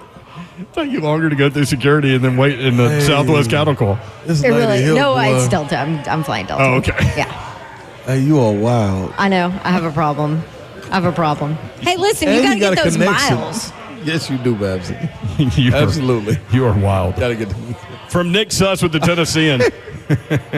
By the way, we're at Buffalo Wild Wings in Clarksville. Come by and see us. We'll be here until 6 o'clock. We've got 2 more pair of Titans tickets to give away. 1 pair going for the Colts game coming up on October 13th. The 2nd pair for the Titans-Packers game, which is obviously this weekend. We've also got a bottle of wine to give away, 2 Kroger gift cards to give away worth $50, and a jacket that I tried on and we put it on Twitter. We established that it is large, not medium. It's a nice jacket, man. It feels good to the touch, doesn't it, Davenport? It's sweet. Sweet. It's embroidered. That's So- got a connection. She's flying farther to connect. I can't believe I even told y'all. I should have just ignored it. All in the name of comedy. Because I would have texted you like, Basil, why haven't you arrived yet? Like, what's going on? We'd have been worried. Yeah. Also, I have like a 35 minutes to make my connection I'm bad. on top of it. What if she misses No, this connection? I love that. I mean, I hate that, but I love that. My family's in Atlanta, so I always think of that. I'm Oh, like, we I know. could go see them. Wow. I know. This is turning into something. I know. I got issues. Dawn's travel style. I cannot believe you didn't drive to Louisville. Let's talk about something else. You could have driven in the morning. that was You could have dope. left in the morning. No, coaches' meetings are super early. Okay. From Nick Suss with the Tennessean. You know how many quarterbacks have played for the Tennessee Titans since they've been here? How many? 25, Would you go higher or lower than 25? Lower. but not lower than 15. Would you go higher Since or lower they've been than in 15? Nashville? Yeah. I would. Well, Lower than since 15? they've been the Tennessee Oilers, Memphis, everything. Houston? No. Okay. Yeah, I'd go lower. Lower than 15? Wait, I mean, that I'm going to played, 17. What's the Yeah, played definition as- of played? played as Played quarterback. one snap? Like Well, I don't- coming in, taking a knee? Like, what's the definition of Okay, play? you're going to have to call Nick Suss on that. All right, well, all it says Nick, is I need that because all it that, says it makes is a difference. X number of quarterbacks have played for the Tennessee Titans since they came to Nashville. I'd go under 15. Played is on the roster, though. Under No, 15. no. Not just, on the roster? That's what I would think. I don't know. Y'all keep asking me the definition. I don't That's know. what I would think. If I just read the If I story. never got in a game and I signed with the Titans and you asked me who'd you play for, I'll be like, I play for the Titans Okay, for a I'd year. still say under 20, but over 15. We're being annoying right now. Yep. Go ahead. 19. Nailed it, Davenport. Under 20, over 15, 19. Nailed it. Well, I was trying to remember back when I was doing local sports and working the sidelines for the preseason games, how many quarterbacks I covered. See? And it was, Vince and Hasselbeck and Kerry Collins and Jake Locker. Yeah. And it was a mess. Rusty. Rusty. 19. Do you have the list of all 19? You're not going to do that to us, are you? No, I don't have that. But I use that to make this point that Nick Suss made. How many quarterbacks went elsewhere and then came back and played the Titans? Played for the Titans? Against the Titans. Against the Titans. Oh, I would 3. say none. I'd say 3. Well, you know McNair. Oh, God, I forgot. Ravens. I forgot that you have to do said that. 3. Okay. 3. Hold on, let me think. 3. Over under 3 There you go. is I where think we Kerry are. Collins did Got go it. play somewhere too, didn't he? He was old as. I can't help you, Babs. I already got my answer. Would you say under 3? 3. I'll go under. Under 3. Yeah. Babs on fire. The Yeah. number is 2. Yes. Who Steve was it? McNair beat the Titans as Ravens quarterback 27-26. He threw for 373 yards, which was his 3rd biggest career total in a game. That's how you get back right there. In my defense, Right? that was before my time here. Gotcha. You still got it right. Yeah. Ryan Fitzpatrick went 3-0 against the Titans. So the Titans have never beaten one of their 4 quarterbacks, or one of their former quarterbacks that have come back to play them. There's only 2 of them. Yeah, So I'm but- really but- right. but I the was really stat- right. 3. The stat is nothing. No, They haven't 3 Malik beaten. because Malik Willis is coming in. So you were wrong, Babs. I was Well, right. Jordan Jordan Love says he's going to play. Jordan Love ain't playing. Jordan's just talking about. He's just talking. So Ryan Fitzpatrick But why 3-0. wouldn't you? I mean, why wouldn't you if you're the Packers do that? Of Make course. the Titans think about it. Yeah, That's what, absolutely. That's what they're supposed to do. so many people get annoyed by some of these college coaches that don't tell you, what's going on. Oh, he's progressing, Yep. he's doing this or whatever. Why would you be open and honest about it? I mean, you might as well make them prepare a little bit more. Yeah, make them sweat. T-sweat. At least make them think. Right. Make you I sweat will. till you bleed. At least make them take some time out of their game plan to be like, hey, if it happens to be this guy, you have to watch this, This is the report that Adam Schefter put out there earlier today.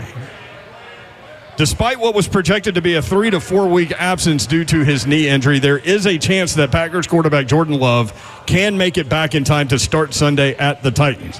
Quote, I wouldn't be surprised if he plays this week, said one source.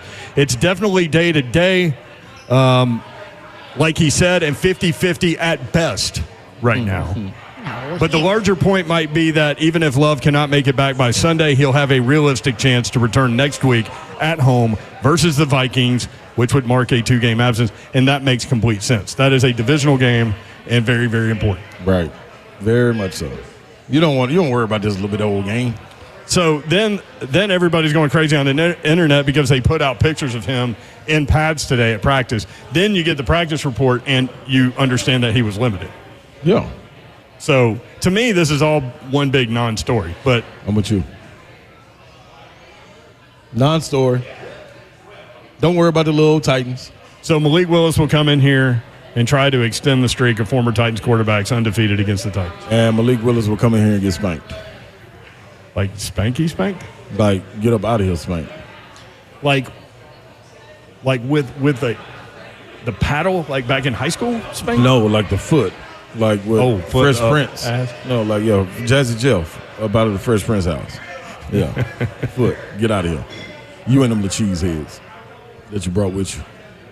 I don't know. You might be having to eat a Shiano ton of crow. Yeah, let if you go read my Twitter feed once Malik Willis comes in here and beats them. Yeah.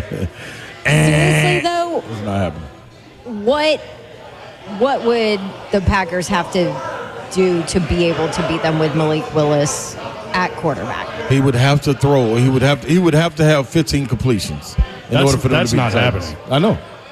And they would, okay. and that's along with running the ball really well. And you got to at least have 85, 90 yards running if you're going to have 15 completions. Himself or as a team? No, the team.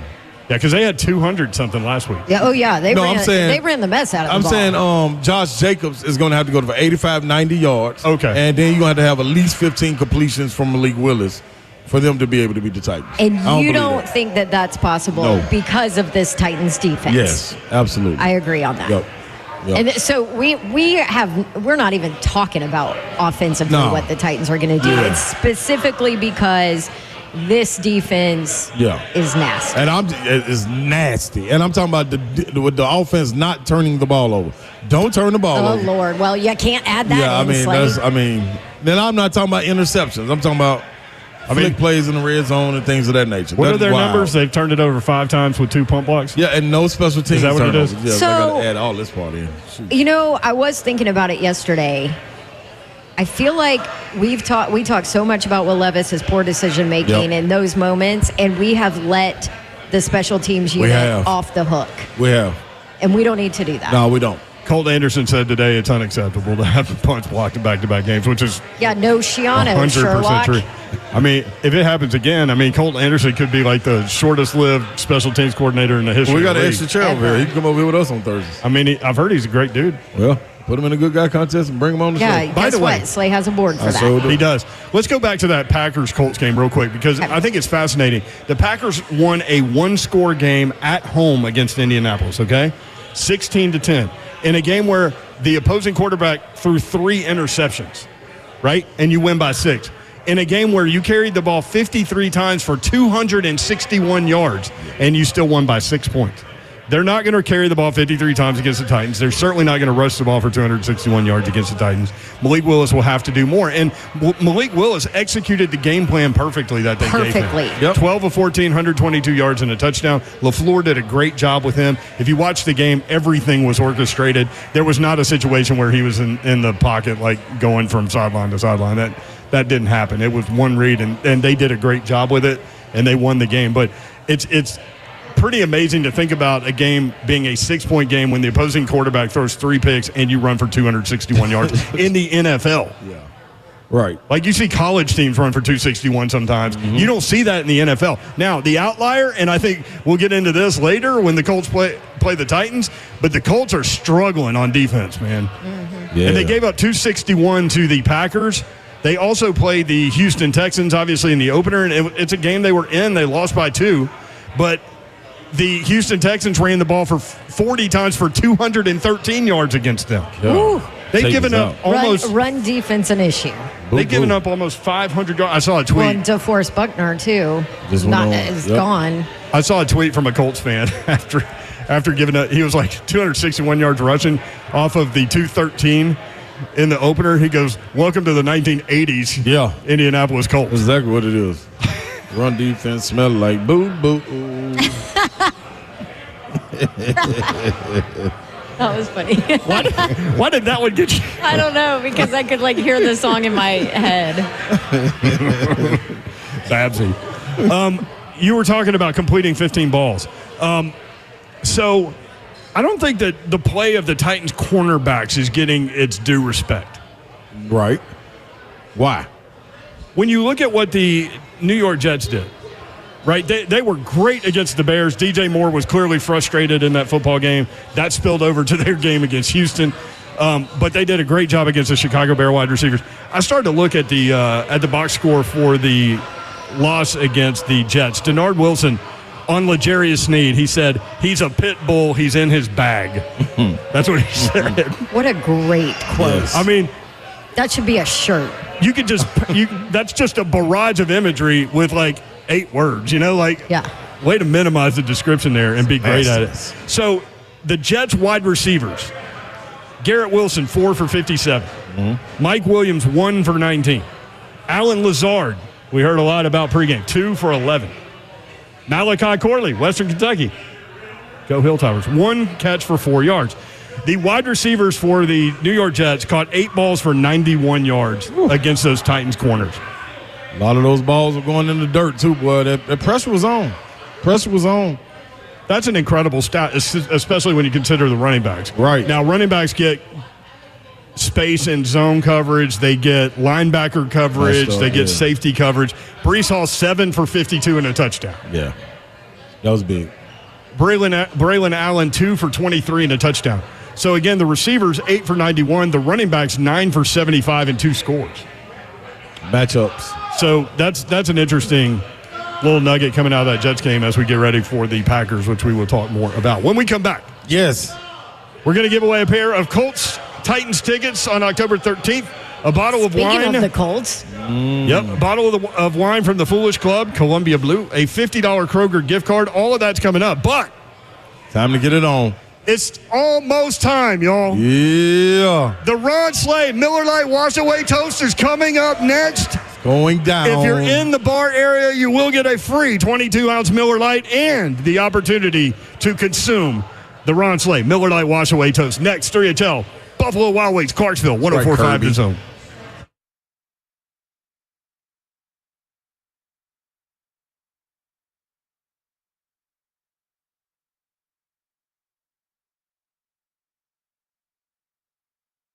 All right, Dawn Davenport here. I want to tell you about outdoor lighting perspectives of Nashville so that you can light up your night and your home and your landscape like I did with outdoor lighting perspectives. I'm going to give you a phone number, too, if you want to call Bob Lyons and his team and let them come and show you how they can beautify and enhance your home and landscape. 615-373-LIGHT, as in L-I-T-E. How easy is that? 615-373-LIGHT. Outdoor Lighting Perspectives of Nashville is a family business, been around for over 38 years, and they're the leader in LED technology. They do festival lights and path lights, wall washing, tree lighting, area lighting. They can do maintenance on whatever lighting systems you already have in place, maybe if they're not working. And they also do holiday lighting and commercial lighting and event lighting. They do it all, and they do it all really, really well. I love what they did with our backyard, and it completely transformed our space. Go check them out online, outdoorlights.com/Nashville. That's Outdoor Lighting Perspectives of Nashville. KellumStemCellInstitute.com. Holistic stem cell therapy is right here in Nashville, and is ready for you to come over and get some of it. It's really all you got to do. It's in your body already. It's your cells. It's your solution. You just got to pick up the phone and call. Get your consultation today, 615-850-4415. Then you ask me, does it work later? 615-850-4415. I can speak on my behalf and a lot of others, but what you have to do is understand that inflammation is going to attack the body. It's just what happens in life. Now, the autoimmune disorders, they derive from inflammation. Well, how do you attack those? You attack them with your stem cells. They're stored for future and continued use as well. So when it comes to congestive heart failure, autism, arthritis, all of that is knocked out. I had it done in my knee, man. Boom, no more problems. Hip, boom, no more problems. Shoulder, boom, no more problems. These are things that took over and, man, really made me go to sit down and retire. I wish I would have had it earlier. Could have got right. KellumStemCellInstitute.com. You go get right.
3HL 104.5 The Zone.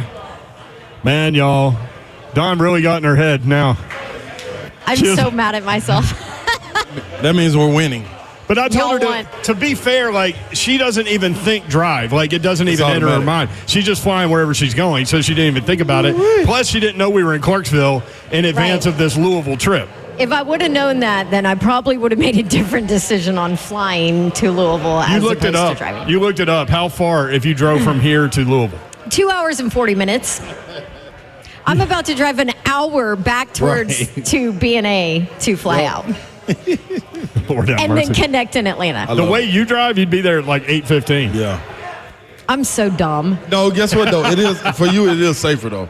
Yeah, you're right. You would you're be right. flying. Yeah. Like I don't even instead of flying, she'd be flying. Yeah, exactly. Yeah, that's right. That's right. Yeah. So good job. All right, do you want to give it? And that is so dumb. Do you want to do the giveaways first or the wash away toast first? Giveaways. Give them away. Give it away. Give it away. Give it away now. Hit it, Zeph. All right. All right, Zeph. So hang on. I'm going to orchestrate this. Okay. I told him to go. Yep. Let's get it going. I was listening to Don. Which you should, because I'm not going to come at you like she will. True? Go. See? Point made. $50 Kroger gift card. Billy Jack Lawson. Billy Jack. Hell of a name. Sounds like a Texas Tech quarterback. BJL. Billy Jack Lawson. All right, we'll get it to Billy Jack Lawson. All right, this is for a bottle of wine. Doesn't it? Yes. It's either Friday Night Lights, baby. 3-name quarterback comes from Texas or 3-name serial killer. So you're either quarterback from Texas or a serial killer with 3 names. No in between. All right, bottle of wine from the Foolish Club. This is the Columbia Blue bottle of wine. Bill Fritcher. Yeah, Bill. Hey, Billy. There we go. Billy got a bottle of wine. Drinks on Billy. We could do shots of wine, just spread them around the room. You ready for this? Yeah, Buffalo Wild Wings in Clarksville. That's where we are. All right, tickets to the Colts-Titans game, October 13th. Marquez McClure. Hey! Chain gang in effect. Hey! Marquez, if you had to choose one of your boys, which one is it? They'll all be there anyway. Tough right there. They'll all be there anyway. Yeah. All right. Everyone here, when this happens, and this listen, next week we'll be in Smyrna at Buffalo Wild Wings in Smyrna. This will happen there at 4:45-ish. It happens every Buffalo Wild Wings show that we do during football season, and it's happening right now in the Clarksville Buffalo Wild Wings location. Everyone here gets a free 22-ounce Miller Lite in this really cool aluminum cup. It is time for the Ron Slay Miller Lite Wash Away Toast. Y'all ready for this? All right. Ladies and gentlemen, put your drinks in the air. Shout out to Miller Lite. Now, let me explain first. You need to get one. All right.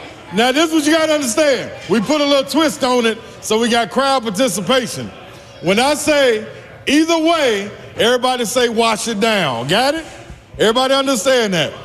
When I say either way, you will say wash it down. Got it? All right. Now, first and foremost, we want to wash this terrible loss away. This is another one we gave away to the peg leg, pirate leg, kickstand leg, Aaron Rodgers of the Jets. We ain't going to let that happen no more.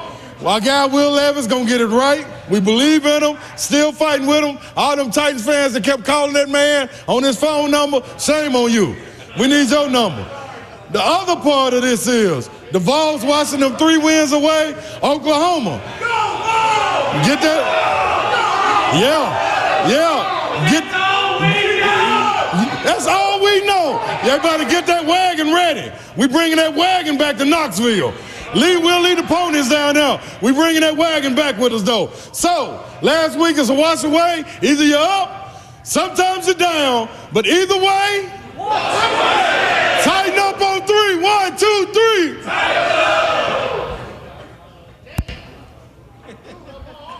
And in the moment of silence where everyone chugs their 22-ounce Miller Lite like the Ron Slay.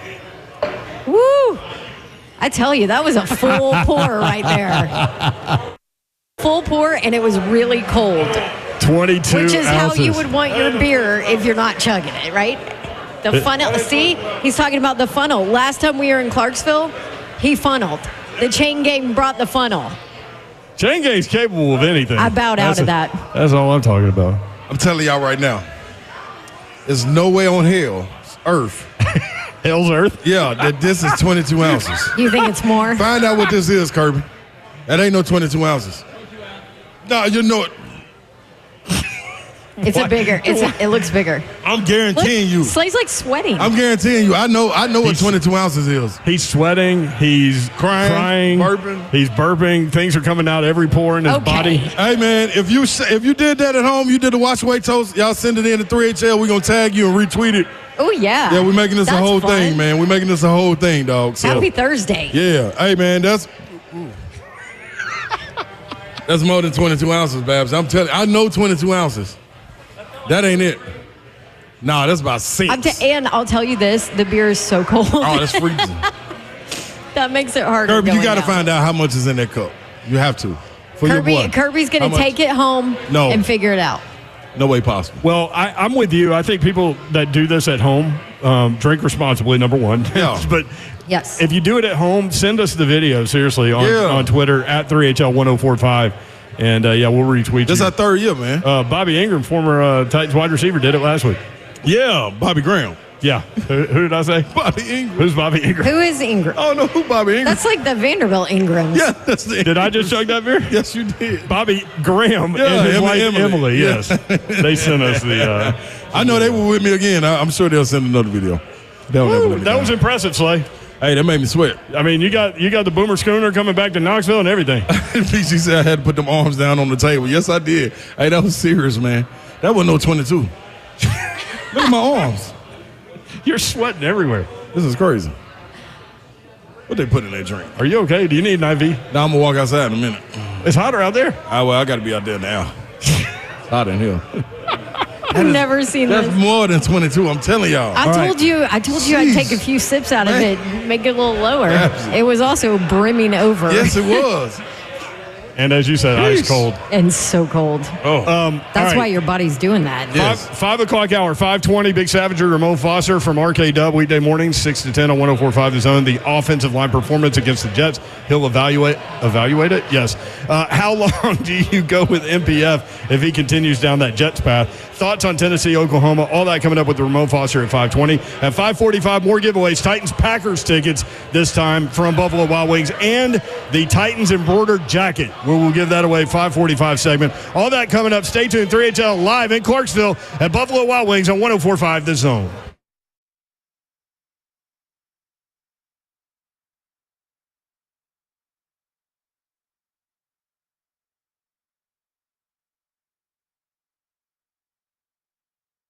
You always hear us breaking down everything about the team on The Zone, but we want to take some time to break down one of the best teams in Middle Tennessee, and that would be the Two Rivers Ford team.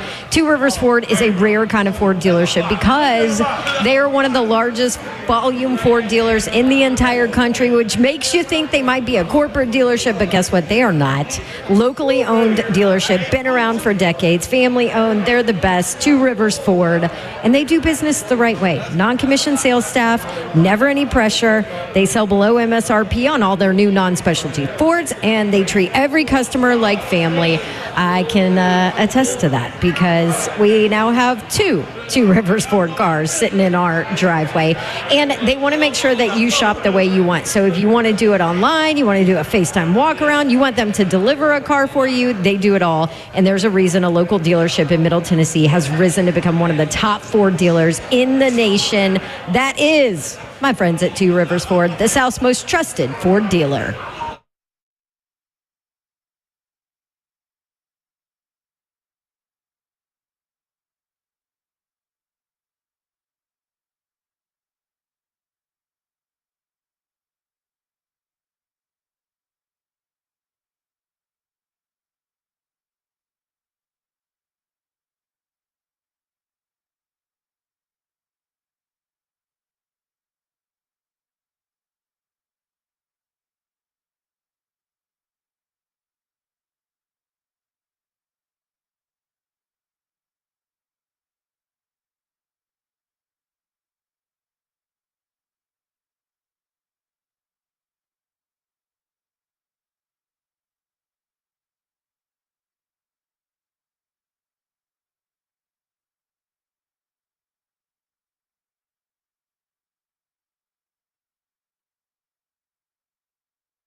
Good evening. It is 5 o'clock. I'm Joseph Bonanno from the Buffalo Wild Wings out here in Clarksville. The Titans are back on the practice field today as they continue to prep for the Green Bay Packers at Nissan Stadium on Sunday. The injury report is out for today, and there were 4 Titans on the report. However, only one did not practice. That was linebacker Luke Gifford with a back injury. Jeffrey Simmons and L'Jarius Sneed returned from their rest and were full participants. Tyjae Spears was limited with an ankle injury. For the Green Bay Packers, Jordan Love practiced for the second day in a row, although he was limited once again. He said yesterday that he was hopeful to play on Sunday versus the Titans. Thursday Night Football is back tonight between the Patriots and the Jets to kick off Week 3. You can catch the Westwood One call of that game right here on The Zone starting at 7 p.m. For your foundation repair and waterproofing needs, you need to visit USSTN.com. Breaking news at once on your home with the Titans and Vols. This is 104.5 The Zone.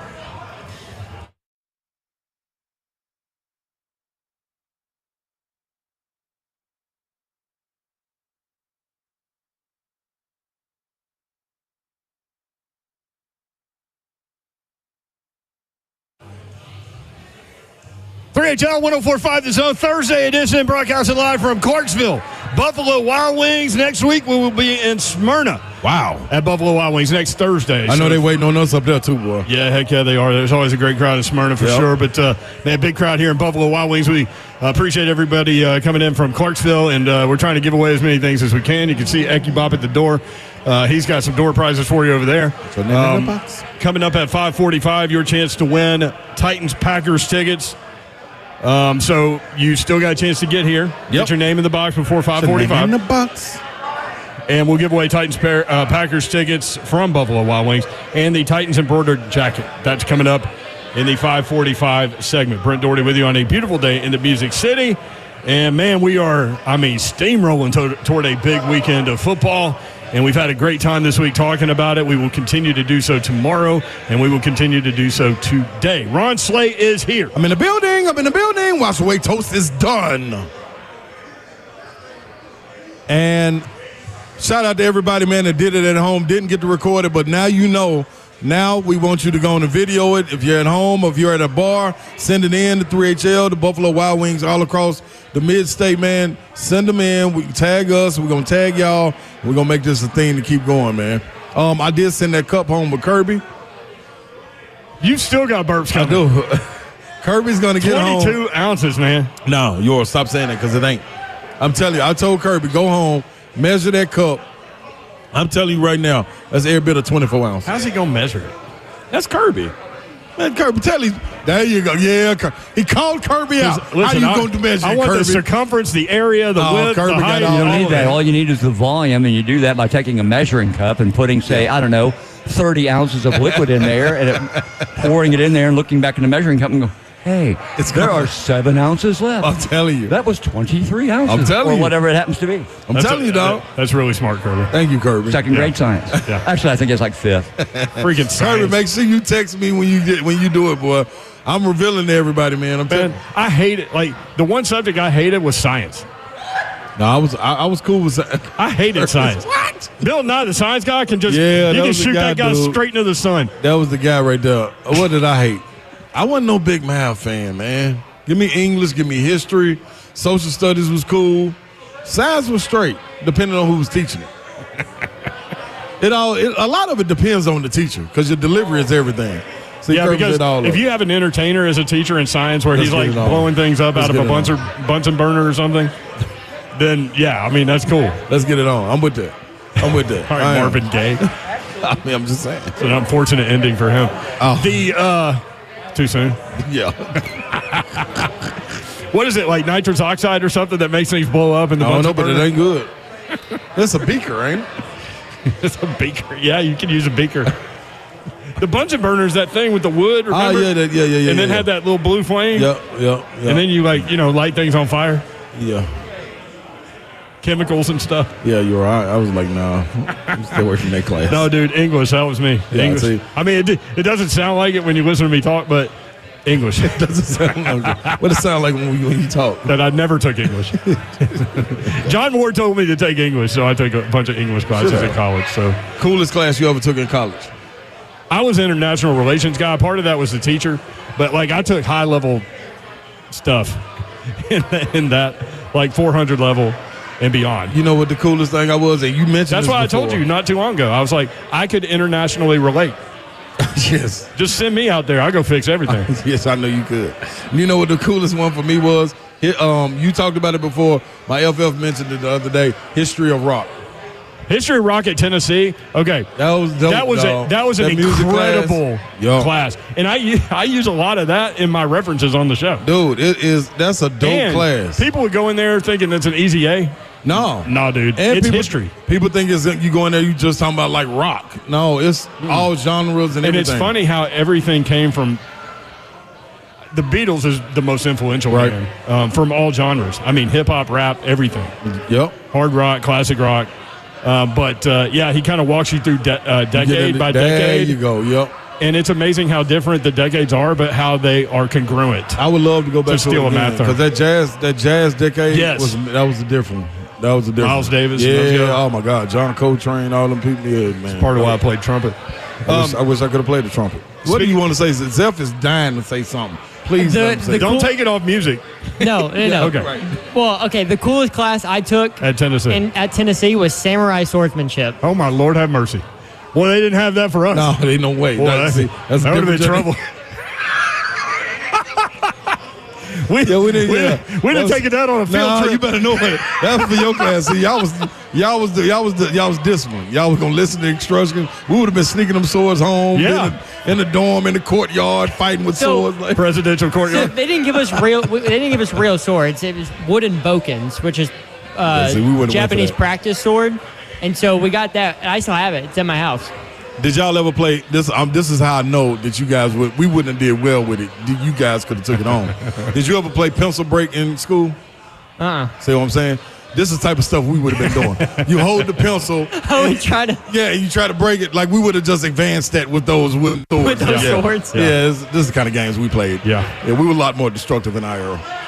I did take. You were from a good era, though. I did take walking at the University of Tennessee. That was a hell of a class. I did too. Carl Pickens was supposed to be in there. He never showed up. No, they were on me.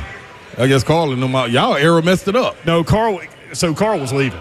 Oh, okay. So that spring semester, a lot of the football guys just wouldn't go to class because they were training for the NFL, which I don't blame them. No, so he literally, I think, Carl's a super smart guy. Yeah. And he's really funny. And he was a hell of a player. Yeah. I think he had a 0-0 that semester. That's all you need. I'm out of here. Going to the league, though. Boy, he did damage, too. Yeah, what I need a grade for. 615-737-1045. Speaking of music, cool note. So one of the best, like, college football intros is in Blacksburg, Virginia. Virginia Tech. And the team gets in the tunnel, and you can see them standing at the edge of the tunnel. And before they run out, they start playing Enter Sandman by Metallica. Yeah. And the whole crowd starts jumping up and down, and it's incredible.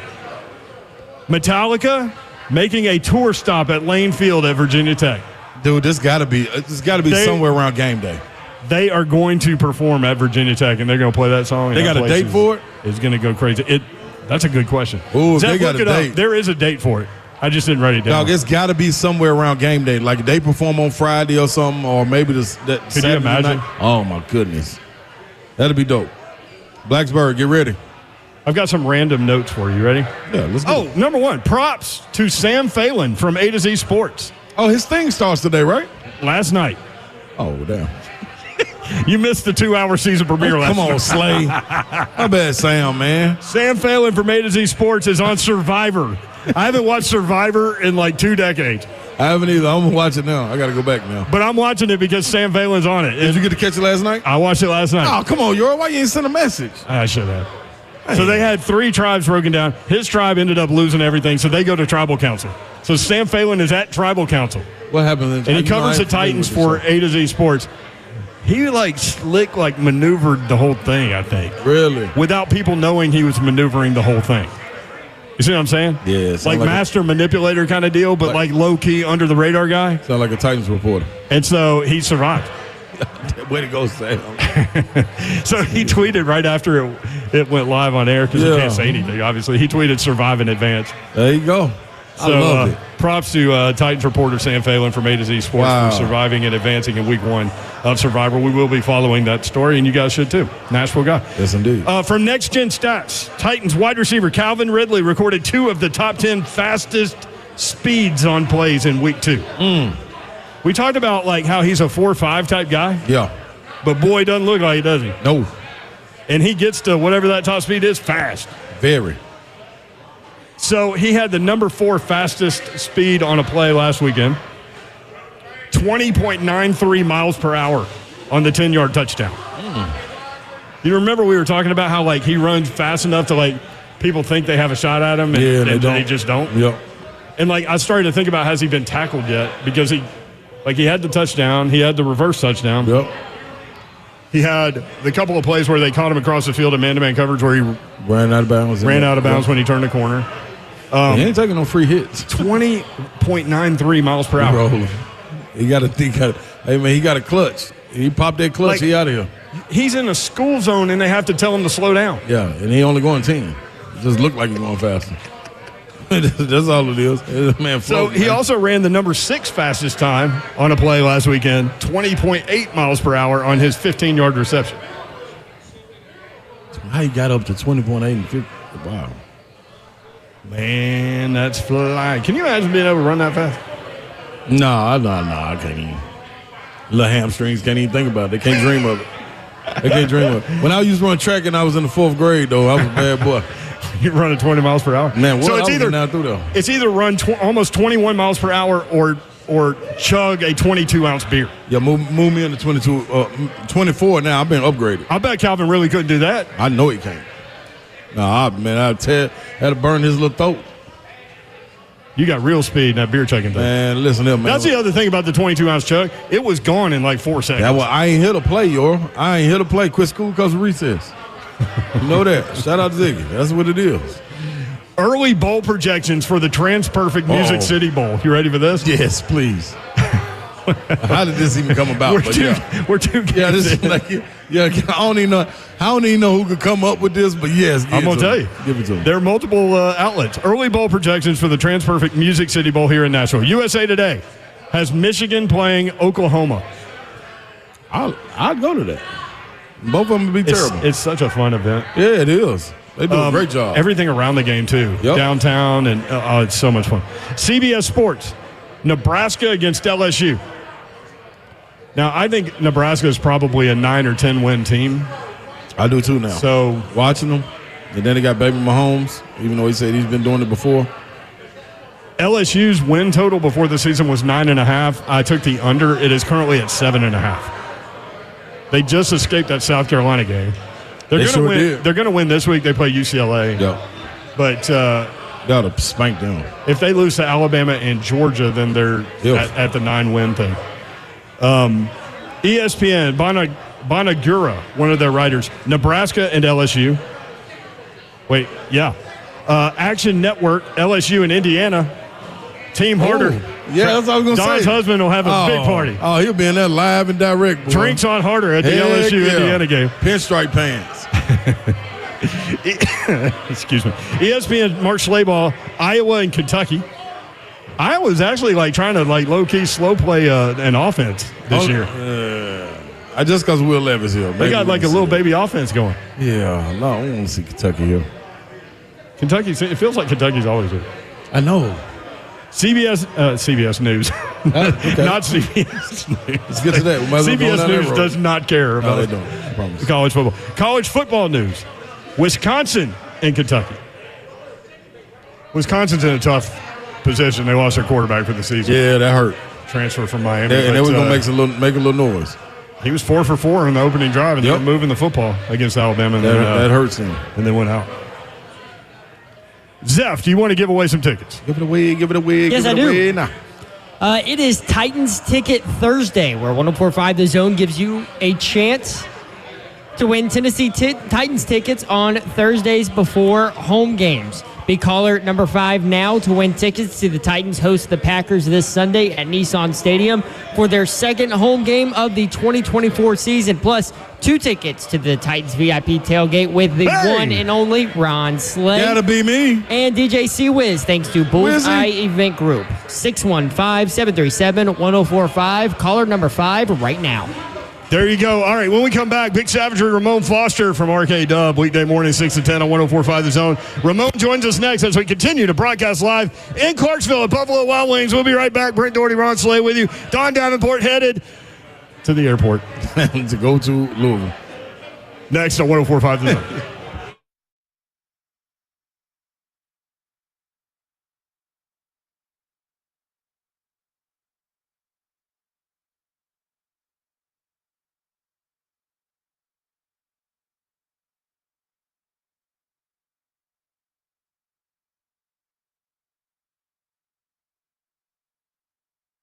Lower mortgage rates are finally here thanks to the Fed and Loan Pronto. Loan Pronto just locked in a homeowner at 4.59% APR. That is the lowest in 2 years.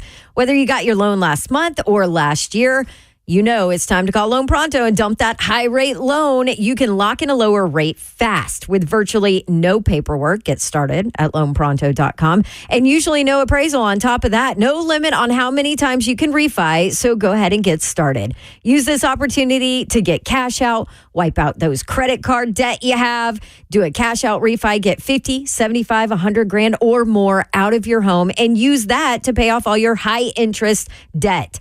End up with just one low monthly payment. And if you act now, you could even skip your next 2 house payments. Purchase loans available as well. Call Loan Pronto now. Get your rate quote in minutes with no hard credit pull. VA Streamline loans also available with Loan Pronto. 615-499-5780. LoanPronto.com at 615-499-5780. Loan Pronto, Equal Housing Lender. NMLS 1661781 on approved credit. NMLS ConsumerAccess.org.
3HL 104.5 The Zone Thursday edition.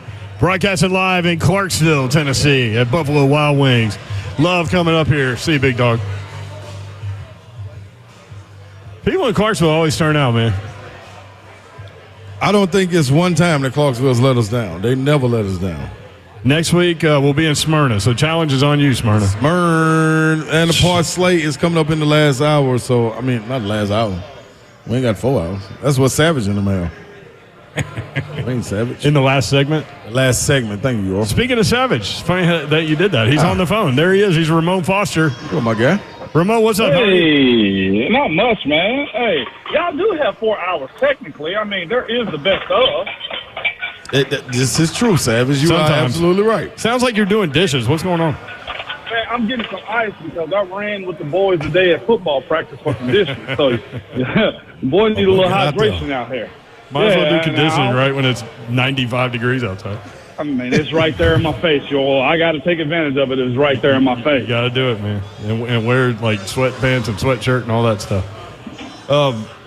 Offensive line performance against the Jets. What did you see week 1 to week 2? Man, it was a tale of two sides, essentially what it was, man. I thought the young fellas on the left side did a good job of bouncing back, man. Peter Skoronski, for the most part, they contained Quentin Williams, but there was a good bit of leakage. Like, he only had, I think, 3 tackles for the day as it pertains to his overall play, but he was disruptive, and that's something that's got to be cleaned up when they got a trench monster like that on the other side. But JC bounced back as good as you needed him to. Peter was more solid. And then you had the right side that kind of gave it up a little bit here and there, man. I know we've all spoken about NPF and the amount of pressure that he gave up. One thing in this league that is predicated on you staying a very long time is consistency. You have to have a level of consistency. And I'll give grace because this group is young, and I don't want to get on these airways and act like I was all perfect my first year. But I heard some of my co-hosts, Kayla Anderson's, interview she had with NPS, Nicholas Petit Frere today. And he said, of course, there's going to be bad days in this game. And, there's a level that you have to, reach and meet every single week. And he's acknowledged that there has to be more consistency in his game. And I'm sure Dylan Radins feel that exact same way too. But that's where this group is, man. There has to be a level of consistency. It can't be the popcorn game. And at some point, if he hadn't already gotten there yet with Coach Bill Callahan, he's going to go off in a point to where he requests everybody get their stuff together and stop making these small mistakes. And they're fixable, but there has to be a need and a will to get to that point to where it becomes a part of your game. I'm okay with young guys having bad days and young guys having bad plays, right? But how soon can we clean it up? Case in point, J.C. Latham went from, not so good first week to had a really good bounce back weekend. There were some good rushes off his side too. Same thing for Peter Skoronski, man. It happens over time. But my idea on the team, and I think everybody else's so far, is this. Like, there's a lot of sand moving out of the hourglass. Like, we got one that's defective because there's a lot of guys that are either on one-year contract, right, like Tyler Boyd, like D-Hop, I think may have one more left. And you got Quandre Diggs on the 1 year, and the need to win and with your young quarterback. Like, it's so much more pressing than I feel like with almost anybody else in the league right now. Mm-hmm. Big Savage or Ramon Foster with us on 3HO. You know what? It's always something I wanted to ask you, Savage, man. When I hear these teams talking at the podium and they ask them, different units, different rooms, like how they react to a win or a loss when one-on-one. So when you speak with the defense, yeah, we can clean it up. We can get things back going. Then they'll ask them an offensive question, and they always lead by, well, I'm not in that room, so I don't really know. How do you get all of that to kind of mesh when you're talking to the offensive line, you're doing your job, and you go to the quarterback's room, maybe they're a little off, the running back's room, all these different rooms. How does that come together when you all together in one room? Like, who gets scolded, who doesn't? How does that all mesh together? It starts with the head coach setting the tone for the entire team, and at that point you break up with your offensive coordinator, and the message gets passed on there. That's why a lot of coaches live by the mindset, one message, right? Make sure that our message is then delivered consistently across all buildings, and it starts with the OC by setting the tone with it, man. In this case, I'm not sure if it's him or Nick Holtz that's leading the way, but if we're on the offensive side of things, Let's say it's Coach Brian Callahan. You got your head coach leading these meetings and putting your standards of play up there. And it has to happen on the practice field. But the best way to get that, though, Savage, is through veteran leadership on that side of the ball, right? Gotcha. That's what they have on the defensive side of it, on the defensive line, where it's the biggest guys with the biggest numbers. Like, you look at Sebastian Joseph Day, you look at Coburn, you look at Big Jeff, you look at Arden Key, you look at Harold. That is the biggest group, correct, with the biggest amount of numbers of any one group on the field. Now, that has to translate over to the offensive side of things. That's why most coaches love teams that are led by bigs. Like, the quarterback runs the show, but when the bigs have a level of maturity or a good bit of playing experience, it changes the entire dynamic, because when the big boys are handling their business, that means everybody else must fall in line. So that's why I say I'm giving a little bit of grace, because they're so youthful, they're so young, and they don't understand what they don't know right now. But there has to be somebody step up and command those guys, whether it's Brunskill, who leads from behind. You know, that's what has to happen. But there also has to be, something that comes from him in practice, because he's a non-starter at this point. His ability to work in practice and drive that message through those young guys needs to take precedence over anything. And that, to me, I think is why we're seeing a separation of sides right now. Plus, of course, when you got a young quarterback that hadn't seen much in this league, it's trial by fire with a lot of this. We just at a point where we ain't got much of a time to really babysit this thing, Savage. Yeah. So from PFF, and I know how you feel about them, good, bad, and different. I'm all right with them. I'm better with them. Yeah. I'm better with them. They had Latham with 1 quarterback hurry and 35 pass block snaps. They had Skoronski with 2 quarterback hurries, Cushenberry with 1, Radens with 3, but also a sack. And then NPF at right tackle with 9 hurries, a quarterback hit, and a sack. What's going on the right side of the line? And I know Coach Bill Callahan was talking about, like, it just takes time with the offensive line in terms of cohesion. And you've talked with us about that before in the offseason, that sometimes it takes like 4 games for guys to feel that mesh point with each other. What do you think is going on the right side, and can they get that fixed? I'll start with MPF first, man. I don't know him personally. I've seen him. I never had a deep conversation with him either. But I heard him say something again. If y'all hadn't been to Kayla Anderson's Twitter, like he said, he gave a long answer on the question they gave him. And one of the things that he was asked was, what do you have to do, to be consistent, to gain respect? And you know what he said? Man, I just got to go out there and fight. And that's it. I hate to say, like, go get a fine, but, like, at some point, he got to show a little bit of attitude. He got to show a consistency of being able to hold on to that attitude, because a lot of stuff that they've done this offseason, I think most of us that have watched training camp and been around for OTAs and minicamp, we know this. Technically, you have been taught. I.e., Bill Callahan has shown you the way on what he expects that has worked in other cities for other offensive linemen. It's a matter of your attitude, not just one game, but I'm talking about every single play. It happens in practice. You can't do all that hard work during the course of the week in training camp and then just think the game is going to come to you. No. Sometimes you got to drive that car into a wall, and that's essentially what we're asking out of those guys right there, man. Like, and it may be intense, but Savage to tell you, man, like, when it comes down to the game, you can't fake it. And if he continues to, I don't want to call it be lackadaisical, because I don't know what his full tilt, self looks like. But the fact that he said, I got to go out and fight and create, start punching people, that lets me know that he's been challenged in a way that is considered not above the line as it pertains to his attitude and how nasty he can get. Again, we will never, and I hate to use one end of the spectrum to the other, but we'll never question, right, Trent Williams on effort, do we? Right. We never question Joe Thomas. Savage, have you ever questioned me on effort? No. You see what I'm saying? Like, Marquise, DeCastro, Alejandro. I can name guys, and they have a reputation.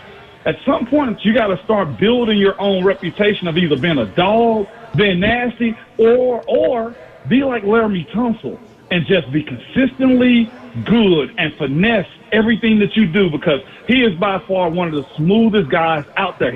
Laramie Tunsil's not overly physical, but he has a reputation of being very technical and good in his stance and angles and how he goes about blocking folks. I ain't asking everybody to just be a junkyard dog, but you need to pick either being very fluid and just technical, or be nasty and be a dog. One of them has to happen, though, because you got to do something to get us off your back. Like, you may be a quiet dude, but I tell you what, you ain't going to beat his butt on Sundays. We can't say that just yet. One of the things we didn't have to worry about coming into this season, we didn't think we had to worry about because we saw all the weapons around Will Levis. DeAndre Hopkins working his way back in, Calvin Ridley, Tyler Boyd, and these tight ends. We've been seeing the running backs be a part of it, but as far as the whole plethora of wide receivers being involved, Traylon Burks as well, Nick Westbrook, Akine, all of these guys, when do they start to play a part in this offense, Savage? Well, I hate to keep harping on this, but it starts up front. It's winning on first down, 1st and 10, whether there be quick outs, or whether it be first down runs. Nothing wrong with first down runs if you know how to be efficient. Here's the issue with all those guys getting involved, Savage. It's one That's football. A lot of guys. It is, but here's the answer behind it, though, too. You got to be able to stay on the field. Yeah. You can't have 3 and outs, whether that be because of penalties, because big plays get called back, or because you simply just getting whooped on a play. And that happens. I can accept the last one. Like, man, we just got beat on that play. Defense got it, right? But the way you get all those dudes involved is by simply getting those first down conversions. 3rd and 1, first down. Okay, now we can start changing personnel because the defense can get a little winded. If we look back this past week with what the Jets had going on, the Jets didn't get started until A-Rod got to a point to say, okay, I'm catching my footing now. Think about in that first quarter when he was running and scrambling around. They were 3 and out, couldn't really connect down the field, and then he called his win, and then he called his momentum. Like, this offense has to start off the game by getting a first down. After that, then we can open up the entire playbook because at that point, the defense got to figure out how they can stop it. Not, okay, well, I know that the coach's tendencies in his first 10 plays on the script says he will do this, this, this, and this. When you start getting first downs, you can start interchanging personnel at that point, and that's been a little bit of the issue there for the most part. Not that Coach Callahan don't want to get guys involved, but I think he's yet to say it yet, but we got to stay on the field. That's the answer. Right. Big Savager, Ramon Foster, you catch him weekday morning, 6 to 10, Arcade Dub on 104.5 The Zone. All right, Tennessee, Oklahoma coming up this weekend. Is it this simple, Ramon? Is it Oklahoma's bad offensive line against Tennessee's really good defensive front? And those guys up front for Oklahoma have been hearing how bad they are all week, and can they change the way that they've played? One thing I know is coaches in big games will find ways to supplement that type of stuff. So if their O-line is bad, they'll get the ball out quick or the D-line can't get to them. Honestly, Mayor, I think this is offense versus offense this weekend. Like, that's kind of where I'm at with it, and I trust the Vols offense more than I do theirs.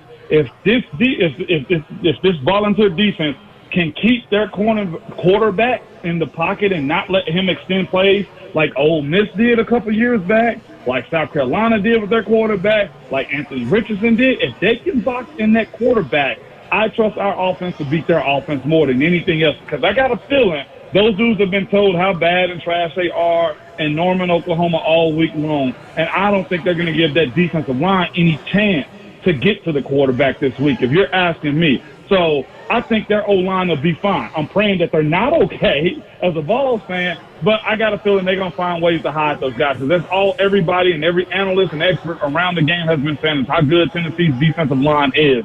They just have to, in my opinion, stay in their rush lanes and don't break contain as it pertains to their quarterback over there in Norman, Oklahoma, man. I think the Vols can cruise to a win if they do that. As long as they keep his behind in that pocket, I can live a death by 1,000 paper cuts and believing they'll never get to the 1,000th paper cut as far as them getting down the field of their receivers. Man, keep that quarterback in the box. It's offense versus offense for me as far as not having Nico be rattled and as far as the big boys up front being able to run with Dylan Sampson. Yeah, I just think if Tennessee doesn't turn the football over, they're going to blast Oklahoma. I said earlier it's going to be a bloodbath in Norman. I mean, if you look at the Houston game, Houston lost that game because of turnovers. Yep. And the same thing goes for Tulane, too. Yep. I mean, it's been the same exact thing. Like, the tape is going to tell you, The reason they've been able to win those games has been because of the quarterback and his legs, man. It has been a unique situation for them, and he can move it. Jackson Arnold. Yep. And I do know this from Oklahoma fans. They are very frustrated with him. They don't know if he's the guy. So they've got that going on too. So we'll see. It'll be fun, that's for sure. Thank you, Ramon. We'll be listening in the morning. Yeah, absolutely. Appreciate y'all. All right, Big Savagery, 6 to 10 weekday mornings, RK Dub with Ramon, Kayla, and Will. Check them out. We will wrap 3HL live from Buffalo Wild Wings in Clarksville. We'll be right back. 3HL going to give away some stuff next on 104.5 The Zone.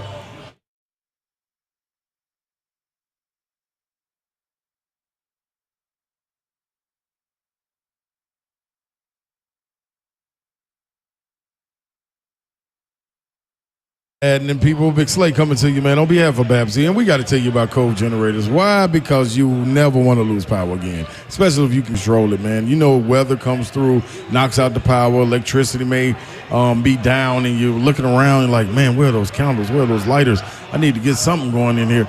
No, you ain't got to worry about that. Cove Generators, man, they're going to install right there that Generac automatic standby generator right there on the side of your house, and boom, it's going to click on in about 2 seconds, and you're going to be up and running like nothing else happened. People going to be coming knocking on your door like, hey, man, let me get a part of that. No, not right now. You do have the opportunity, though, to get on this new 7-year warranty upgrade. It's backed by popular demand. All you got to do is go let them know who you know over here, who told you about it, and understand that financing is now available. And they have many options, some as low as 0% financing. Certain terms and conditions do apply, though, but you got to hit them up. Cove Generators, COVE. Generators.com, 931-559-3311. Stay connected through it all. MTSU's got homecoming coming up on Saturday, and they play Duke. They play the Duke Blue Devils Saturday at 3 o'clock over at Floyd Stadium in Murfreesboro. You can get tickets right now. GoBlueRaiders.com/tickets. You can get more information about all of the homecoming activities and get tickets right there. GoBlueRaiders.com/tickets. Homecoming week for the MTSU Blue Raiders. Come out for all the festivities leading into the game and during the game. The Blue Raiders take on the Duke Blue Devils on Saturday. Kickoff at 3 p.m. It's more than just a game. Enjoy a full day of festivities, including the homecoming parade and party in the Grove. The new era starts now with Coach Derek Mason, the Blue Raiders, as they gear up for an exciting matchup Saturday and all season. Get ready for the unforgettable experience at Floyd Stadium. Don't miss out on the Blue Raider Beer Garden featuring local breweries and extended family fun zone inside the stadium. Get your tickets today and be a part of the action at GoBlueRaiders.com/tickets. That's GoBlueRaiders.com/tickets. This is your chance to join the excitement and cheer on the Blue Raiders to victory. The Mixer on Middle at 9:30 in the morning. Homecoming parade at 10 a.m. Men's basketball autographs 11:45 to 12:30 in the Grove. Party in the Grove 12 o'clock until the Raider Walk 12:45. Be there and support the kids as they walk into the stadium. And the Family Fun Zone opens at 1:30 inside the stadium in the north end zone. Again, Duke and Middle Tennessee State University. It is homecoming for the Blue Raiders. For tickets and more information, GoBlueRaiders.com/tickets.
It's tricky to rock around.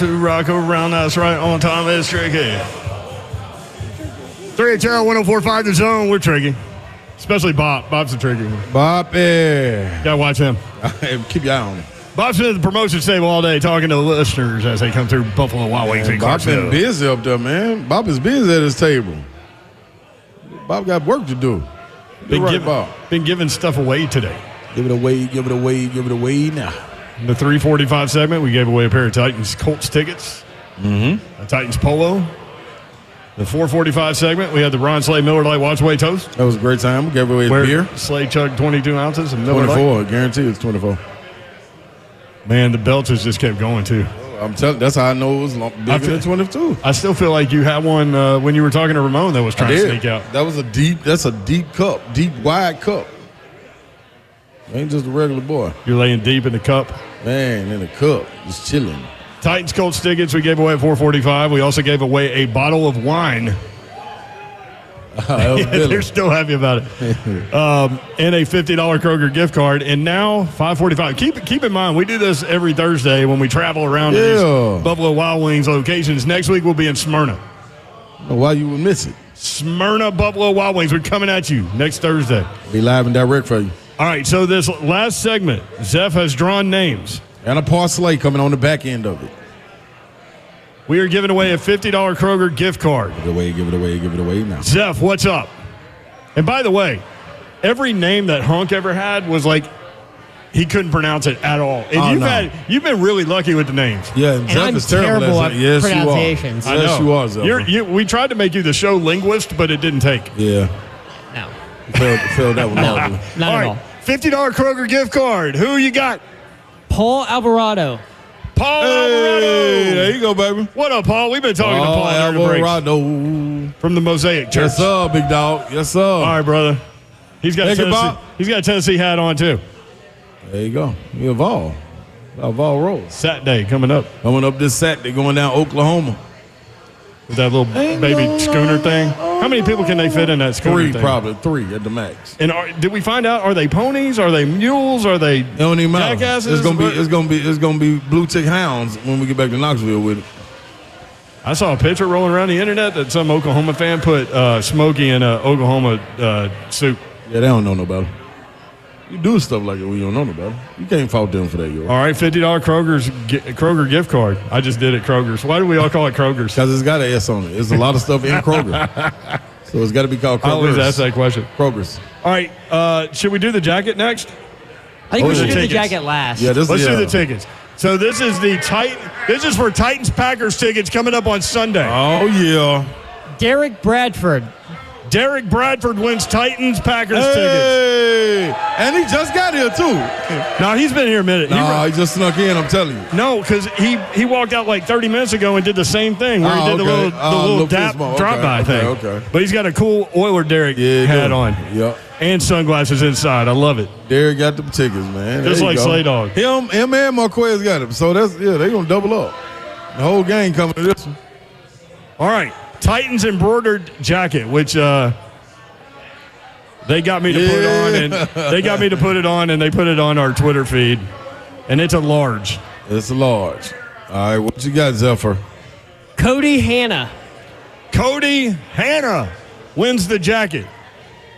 Hey, there we go. Give it away now. There we go. Hey man, the chain gang people out. If you got a chain, you gonna win something. You shouldn't come in here without no chain. Go see Ekibop, Cody. Congratulations. Yeah, Cody man. came by and took a picture with us. Yeah, dope right there with the Jarrell case on. That's the thing about these Buffalo Wild Wings remotes. We end up taking a bunch of pictures with people, which we love doing. Yeah, most definitely. Put me up on your bedroom wall. Especially after you chug 24 ounces of beer and you get that Hitchcock going. I want to be the first person you see when you wake up. Look at Slay. Look at Slay. I wonder where they at this week. Let me go visit them. Well, you know what I got ready for them, y'all? What you got? You got the parsley? I got a parsley. What you got? Is that for? Reed's going to play the music. Oh, Reed, give us the music.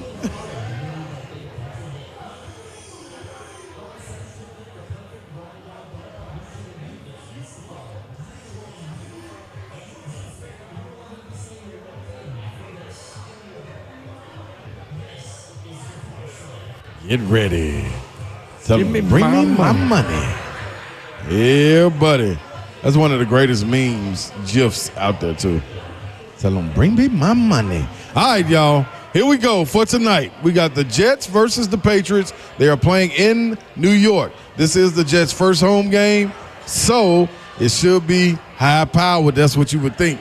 But my guy, Gerard Mayo, man, has been coming out with defensive mindset, getting these guys to play. They've been having fun. It's been a loose style of ball playing with them. Everybody's playing for each other. So I got going on the under hitting on this. It's set at 38.5. I wish I could have got it at about 40. But at 38.5, it's kind of low. I'm taking the under on 38.5 because the last 2 Thursdays I've gone over and it's not hit. So I'm switching it up. I'm taking the Patriots plus 6.5. You hear that? Yeah, plus 6.5. I think that defense going to get after it. Aaron Rodgers under 215.5 yards passing. Hang on. Can we go back to the Patriots real quick? Absolutely. How much of that goes into the fact that Gerard Mayo was your brother's best man at his wedding? Well, I was in his wedding too, so we all kind of together. Right. How much of that goes into that? Nah, I just like Gerard Mayo. I will have a little bias in it, but I do think dude, who expected them to win right? They first nobody. No, they don't have the roster to win games. I bet against them going into Cincinnati, and they beat Cincinnati. Like, and I was like, dang, that's crazy. Then I watched them last week. I was like, darn, they fighting. The NFL is just nuts. So. It is, dog, especially early on. Yeah. The last one after Aaron Rodgers is Breece Hall, anytime touchdown. Anytime touchdown, Breece Hall. Aaron Rodgers under 215.5 yards. New England Patriots plus 6.5 and under the total of 38.5. That'll get you plus 1,023 on FanDuel, baby. There's the parlay. Do you think the people in Clarksville had a good time? Man, I know the people in Clarksville. Did y'all have a good time? Always, baby. Always delivering. You think they got to go Vols in them? Y'all got to go Vols in you. 1, 2, 3. You heard that. Think they got to go Titans in them? Because that's all we know. You think they got to go Titans in them? We got to tighten up on 3. 1, 2, 3. Yeah, buddy. There you go, Clarksville. Buffalo Wild Wings. Thanks for coming out. Way to represent. We'll be in Smyrna, Buffalo Wild Wings next Thursday, so plan on that. Yes, Back at it tomorrow. We'll break down all the college football and NFL action for you tomorrow on the Friday edition of 3 So listen to the Zone all day long. Man, we appreciate y'all including us in your day. We do not take that for granted, nor do we take that lightly. Hope you have a great night. Good night. God bless. See you. Wouldn't want to be you unless you're Tajay Spears, Traylon Burks, or that big old cup of beer that I just drank. 22 ouncer? Yeah, 24.